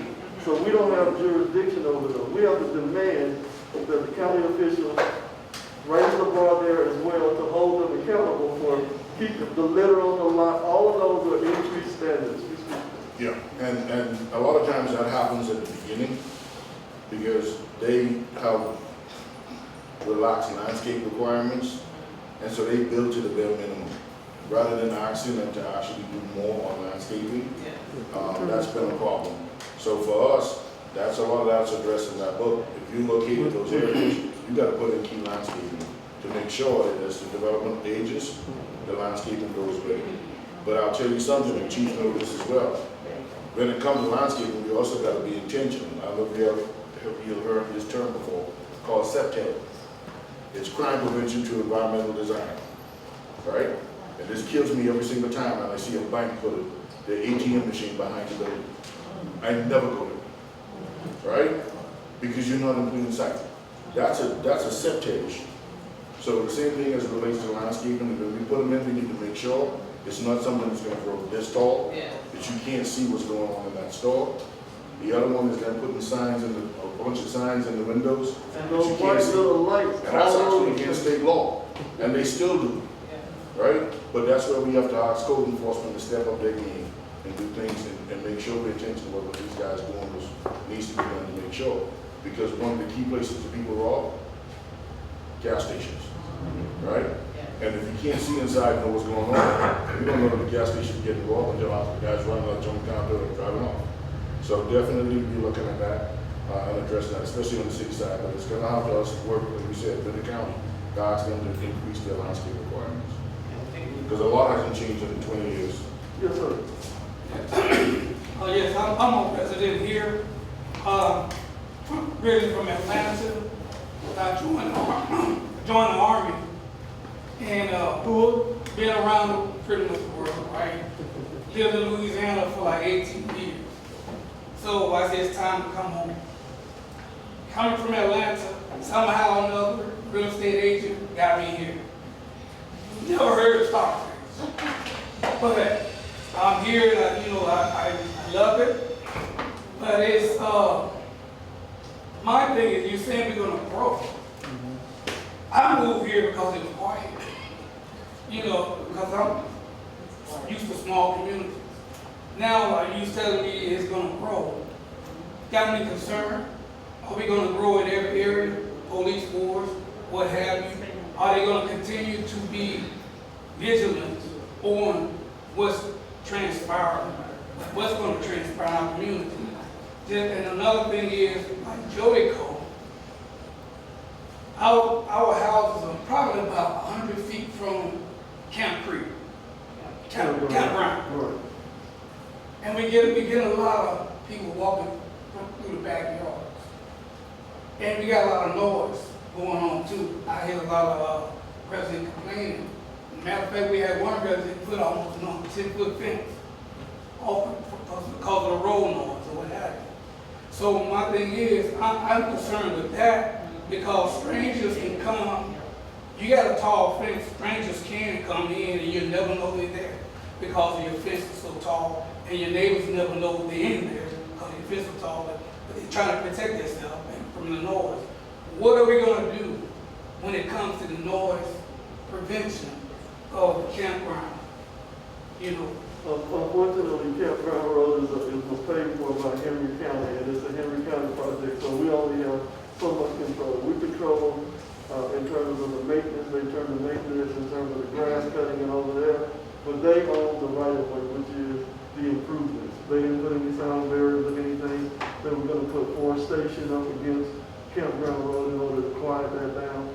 But unfortunately, we as a team don't have very much control over what goes there. That would be a question that the commissioner would have to deal with, or the Henry County staff in terms of doing that. But so the you original collaborate with them? yes, of course, we will certainly reach out to them to be able to see what the plan is and see what can be done on our behalf in order to do that. So certainly, all of that can be answered. Mary, so you have something? Well, yeah, actually, in reference to the growth, you gotta realize that there's economic development going all over the state. People come from all over the country. Every time I turn around, I'm noticing someone coming from New York and New Jersey up north. That's better weather, all right? Then it's a little more economical. There's a lot of jobs here. There's a lot happening in the state of Georgia. I mean, it really is. And you're not going to really stop that. And the other thing you need to understand is the state of Georgia is the 8th largest state population-wise in the country. 8th population-wise, not area-wise, population-wise. And you got a growing minority population coming to the state. It's just this way it is. I mean, so you gotta work with it. I mean, and even if you decide, I hope you don't do this, but even if you decide to move somewhere else, guess what? They're gonna come there too. You see? So, just embrace it. Embrace it, we'll be all right. We'll be all right. The whole point is, and understand, that's why I gave you the number. 8,000 new residents come to Henry County every single year. I'm not telling them to go, that's just what it is. But honestly, think about it. They came for the same reason you come here. I never. Why is this? Right. I never, you have a safe neighborhood, you have a quality school, you have a good community, so you wanted to make sure that you did what you needed to do. Now let me tell you this, and I tell this story honestly, okay? We're being very proactive with the police department. Henry County was doing a pretty good job of, keeping the community around, but it was spread so thin. But we see what you see on your TV screen every night. Do I want to wait till somebody kicking my door in before I get the police department? Or after I get the police department? Before. Which one? I want to get the police department before they kick my door in. I don't want that going on now. If we see and we create the visibility, we want to send out the message. Don't even try that right here in Stockbridge. Don't do that. And I'm going to say this, about this neighborhood. I'm going to come to you next. Is that, okay? And this is a true story.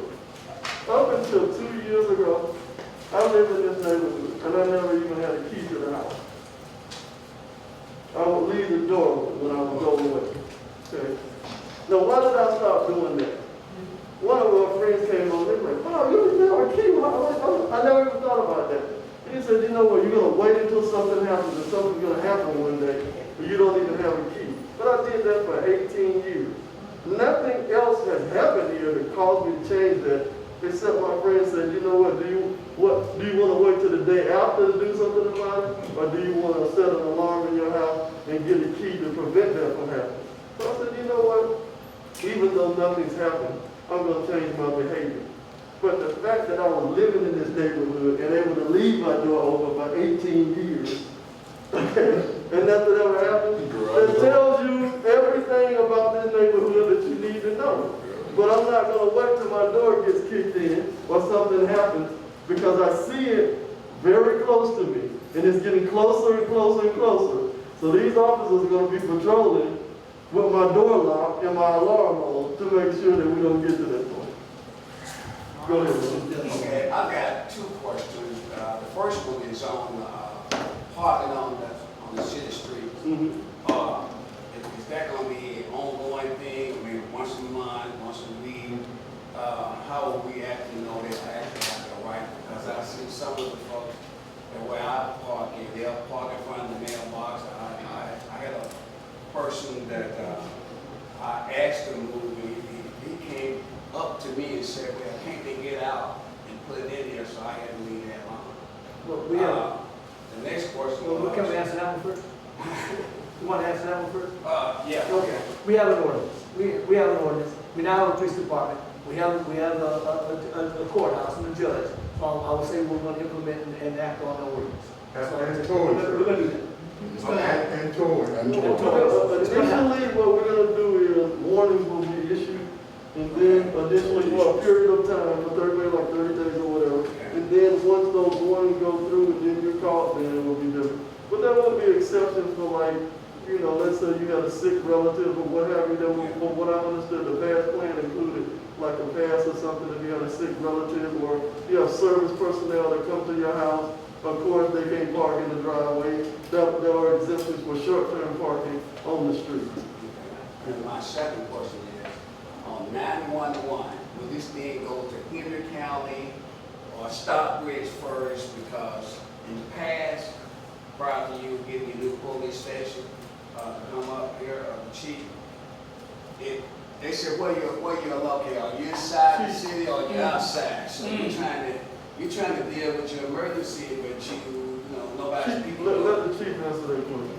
Yeah, so they should be asked if you're inside or outside the city, because there's a system that should discriminate and show exactly where your address was. Obviously, prior to us taking place, everything was in the county. But we utilize Henry County 911. Every agency, every police department in Henry County uses Henry County 911. And we have our jurisdictional boundaries for the city that are set up, so they will be able to know when you call 911 or when you call a non-emergency number, when you give them your address or you give them that intersection, they put it in, they're going to be able to know and to dispatch the appropriate unit out there. But the good thing is that we've got a great working relationship with Henry County. Nobody's fighting over this is on you, this is on us. So if we get called out, we're coming. And the same thing as it relates to the county, they're coming out too. And then we'll figure it out when we get out there. As I said before, the good thing is, yes, the same thing with cell. So you call from a cell phone? Yeah. You'll do the same thing. Okay, so it's not that back and forth, you know, where you're located. Is there another question out there? Yeah. To piggyback off of you, would that translate to house alarms? Because we had to register our home alarms with Henry County PD. Does that translate to where now it's registered with you guys?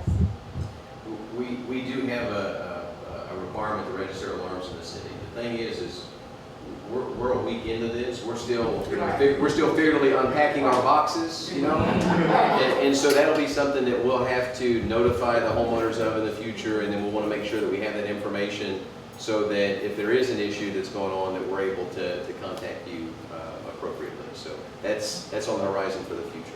Absolutely, such as the business signing up for the camera network and that kind of thing too as well. So where your Ring doorbell can be part of the network. The only time it's accessed is with your permission. You give the permission to access it. So if a crime happens in the area, then they can use that footage to help apprehend the suspect. I have one question. This is for the chief as well as the captain Anderson. So we know there's a lot going on. Places like Uvalde, all these different mass murders that happen. We hear a lot about mental health type issues. Now, when we look at black communities and minority communities, and looking at Henry County continue to grow as it's growing, I don't hear them referred to as mental health, but I hear them referred to as criminals. My concern is how will our police department deal with our young youth of color, especially our male youth of color, and being able to handle them and be able to treat them. And also, do we have mental health professionals in the department that are also able to help our youth as well? So, sir, I understand you have, there were two questions that I understood based on what you were saying. One is it relates to mental health. think that there are opportunities in this county to improve mental health services overall. I'll tell you, as a department, we're fully committed to that. As a matter of fact, Dr. Anderson was just working on a mental health and wellness grant for the police department. We are fortunate that one of our sergeants who works with Dr. Anderson is actually a licensed mental health clinician.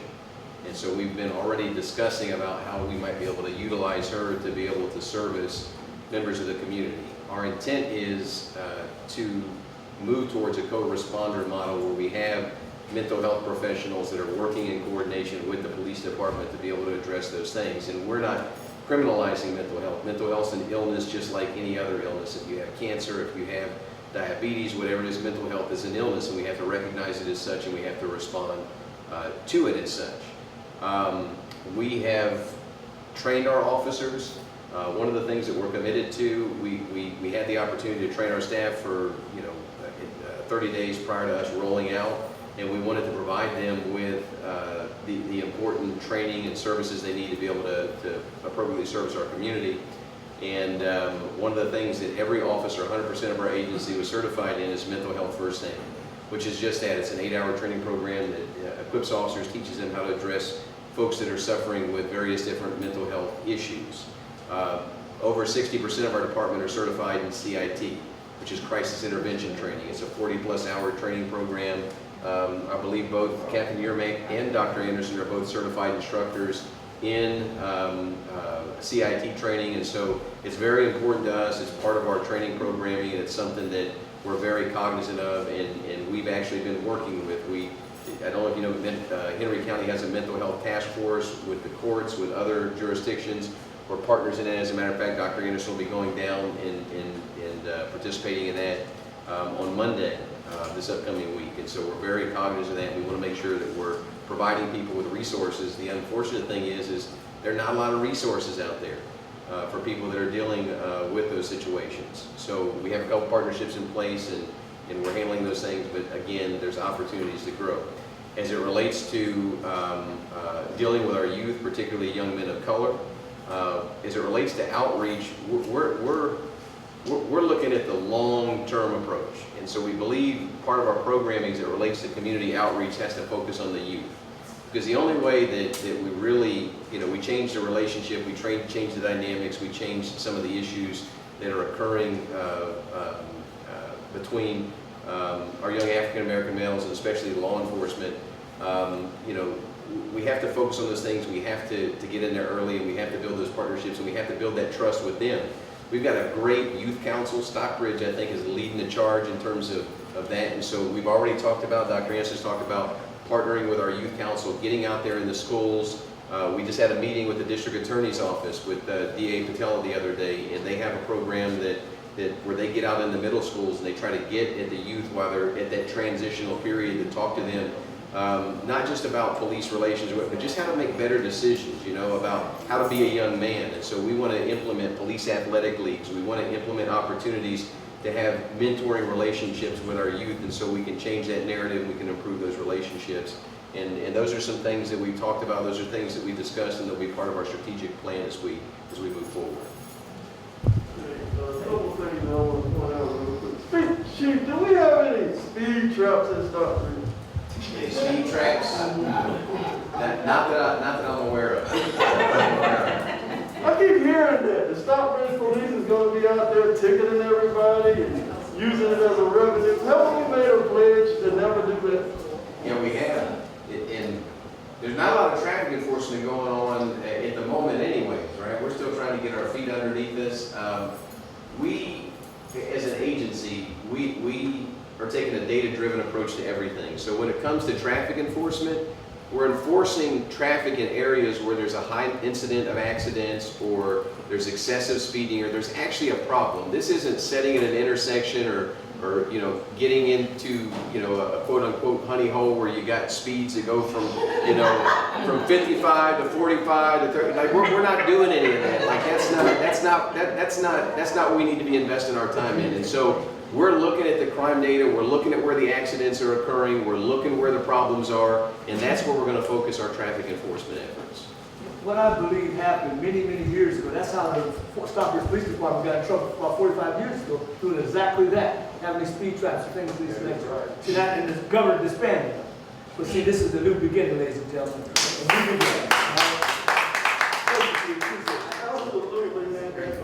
And we don't have any quota systems. So, you know, these guys don't have to make budget by tickets.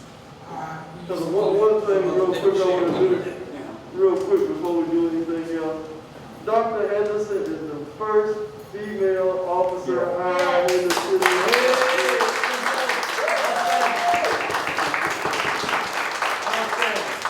Diversity is extremely important, that our police force looks like us, understands us, and we've got it right to make sure that our police department reflects us and our values from the chief on down, to make sure that they understand what this community wants. So there's a fine line between policing, over policing, right, and keeping the community safe.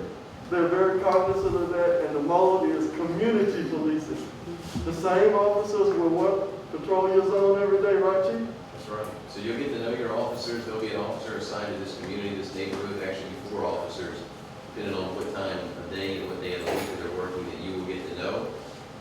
We'll be implementing that in a couple months. Right now, we're allowing the officers, we're rotating so they can become familiar with the entire city.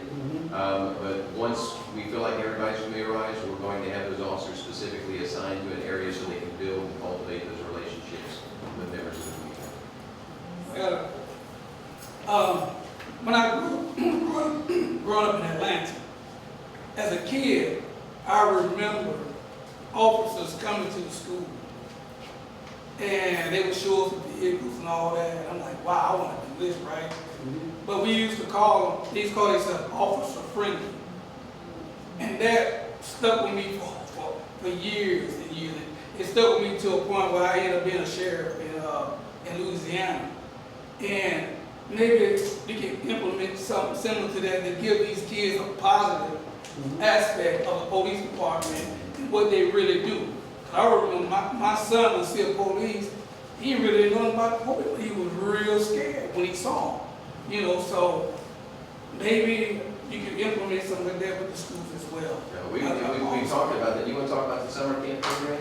Right, we are looking at a summer camp program. It's similar to our vacation Bible school. It's like a week, but we're gonna bring in a law enforcement, bring ages from about 6 to 10 in this summer program. But we have other summer programs where we will teach them about law enforcement, fire department come in, teach them about first aid, teach them about a lot of different things about law enforcement, because we don't want them to be afraid of law enforcement. And sometimes the parents don't help us. We be at a store and, oh, she gonna knock you up, she gonna get you. I said, no, that's not right. So there are a lot of things that we all do together to work with our kids. We kind of, you know, during the summers, we want to do multiple camps with the kids. Dr. Anderson is working to put together the Shop with the Cop during Christmas so we can, you know, build those relationships. It's extremely important to us. It really is. Our youth's a huge priority to our department. Last question, Mr. Marshall. I just have a comment on Chief Chairman. I've been very impressed with the things you said in public hearings and statements you made. And you know there's a lot of tension between the black community and police. You can see it on all these things that are happening on the TV. And if we're honest about it, you know, there is some distrust between the community and the police department. Don't you think, and I believe I heard you say this in one of your presentations, don't you think we should have open discussions between the community and the police department? Is that what you were talking about when you mentioned something about the advisory board? Yeah, we do, and so that's one of the things we have to get clarification on and decide how we're going to move forward with this. You know, I think the needs of this community is different than, you know, the needs of maybe a community that's on the north end. And so I think that's the, you know, the importance of having those geographic models so that we're able to come together at venues like this and have open dialogue and discussion. But we definitely do want to have advisory councils. We have members of the community that serve in a role that's able to work with us and help us understand things that are important to the community, but also to be a liaison between you know, the department and members of the community. So you can take back and you can share the information with members of the community about what's going on. And you know, we hope to, our goal, you know, we have to be careful about promising or doing too many things, is to implement our first Citizens Police Academy in October. That's a task that I've tasked Captain Anderson with, putting that together so we can bring members of the community together and they can learn about us and we can learn about them and you know, their concerns. And so, you know, we're gonna do everything we can to make sure that we stay connected with members of the community. I think it's key because, you know, a lot of assumptions between the community and the police department. And that's why when we come together on some minor infraction, the police are thinking one way and the community person, you know, may be thinking a different way just based on assumptions, things that we've seen on TV and all of that. But you notice when we're here together and we're talking, we feel a little connection with one another. You know, we're all human. And, you know, there's no difference between us. We may have different thoughts and stuff, but everybody has different thoughts. But it would relax the environment, I think, if we better understood one another. And that's the reason I really would like you to commit to putting that together to where periodically, every quarter or whatever, you meet with the community, have your officers there too, so we can have a dialogue. No, absolutely. We're actually planning a monthly chat with the chief that we will move across the entire city of Stockbridge, and we'll have that posted so that we do that at a time where members of the community are able to come together and we're able to talk about, you know, whatever it is that you have on your mind. And if you allow me, I'll piggyback off of that. If you want to just know about what's going on in government, just invite us to the HOA meetings, right? We'll show up. I'll bring my folks, and we can talk about any issues you guys have. The subject matter experts will be there. We'll be there. Something we did. Coming up soon, I'll be doing my 8 at 8, where I ask for 8 residents or 8 business owners to just come and talk about what's going on. And I usually have the department heads there. So we'll be opening up a lot of those dialogues. As we said, the chief said, transparency about what we're doing, how we're doing is key, because at the end of the day, this government needs your support to move forward. And I really would want the mayor to spearhead that and lead that, because that's all the community focuses on you, as you know, because you're leading this whole organization. And just more of your face out there and more of you talking to us and establishing a relationship with the community is something that's very much needed. And that builds the image of Stockbridge. All right, appreciate it. No problem. I can do that. No problem. I'm with you. Make sure I know. Where's my assistant? Where is it? Keep on my calendar now. Keep me straight. Well, we understand one thing that's really good, okay? The team works very well together in terms of it. The mayor is the CEO of the city, the chief administrative officer, the council. We all work as a team to be able to move things forward and work together collaboratively to move things forward. Otherwise, we would not be standing with the police department or the amphitheater or all of these advancements. But the one thing I want to do before I go, the Winslow, showed up and showed out. I can tell you how many city meetings I come to, and there are 5 people there. There's 3. We packed the house. Give yourself a round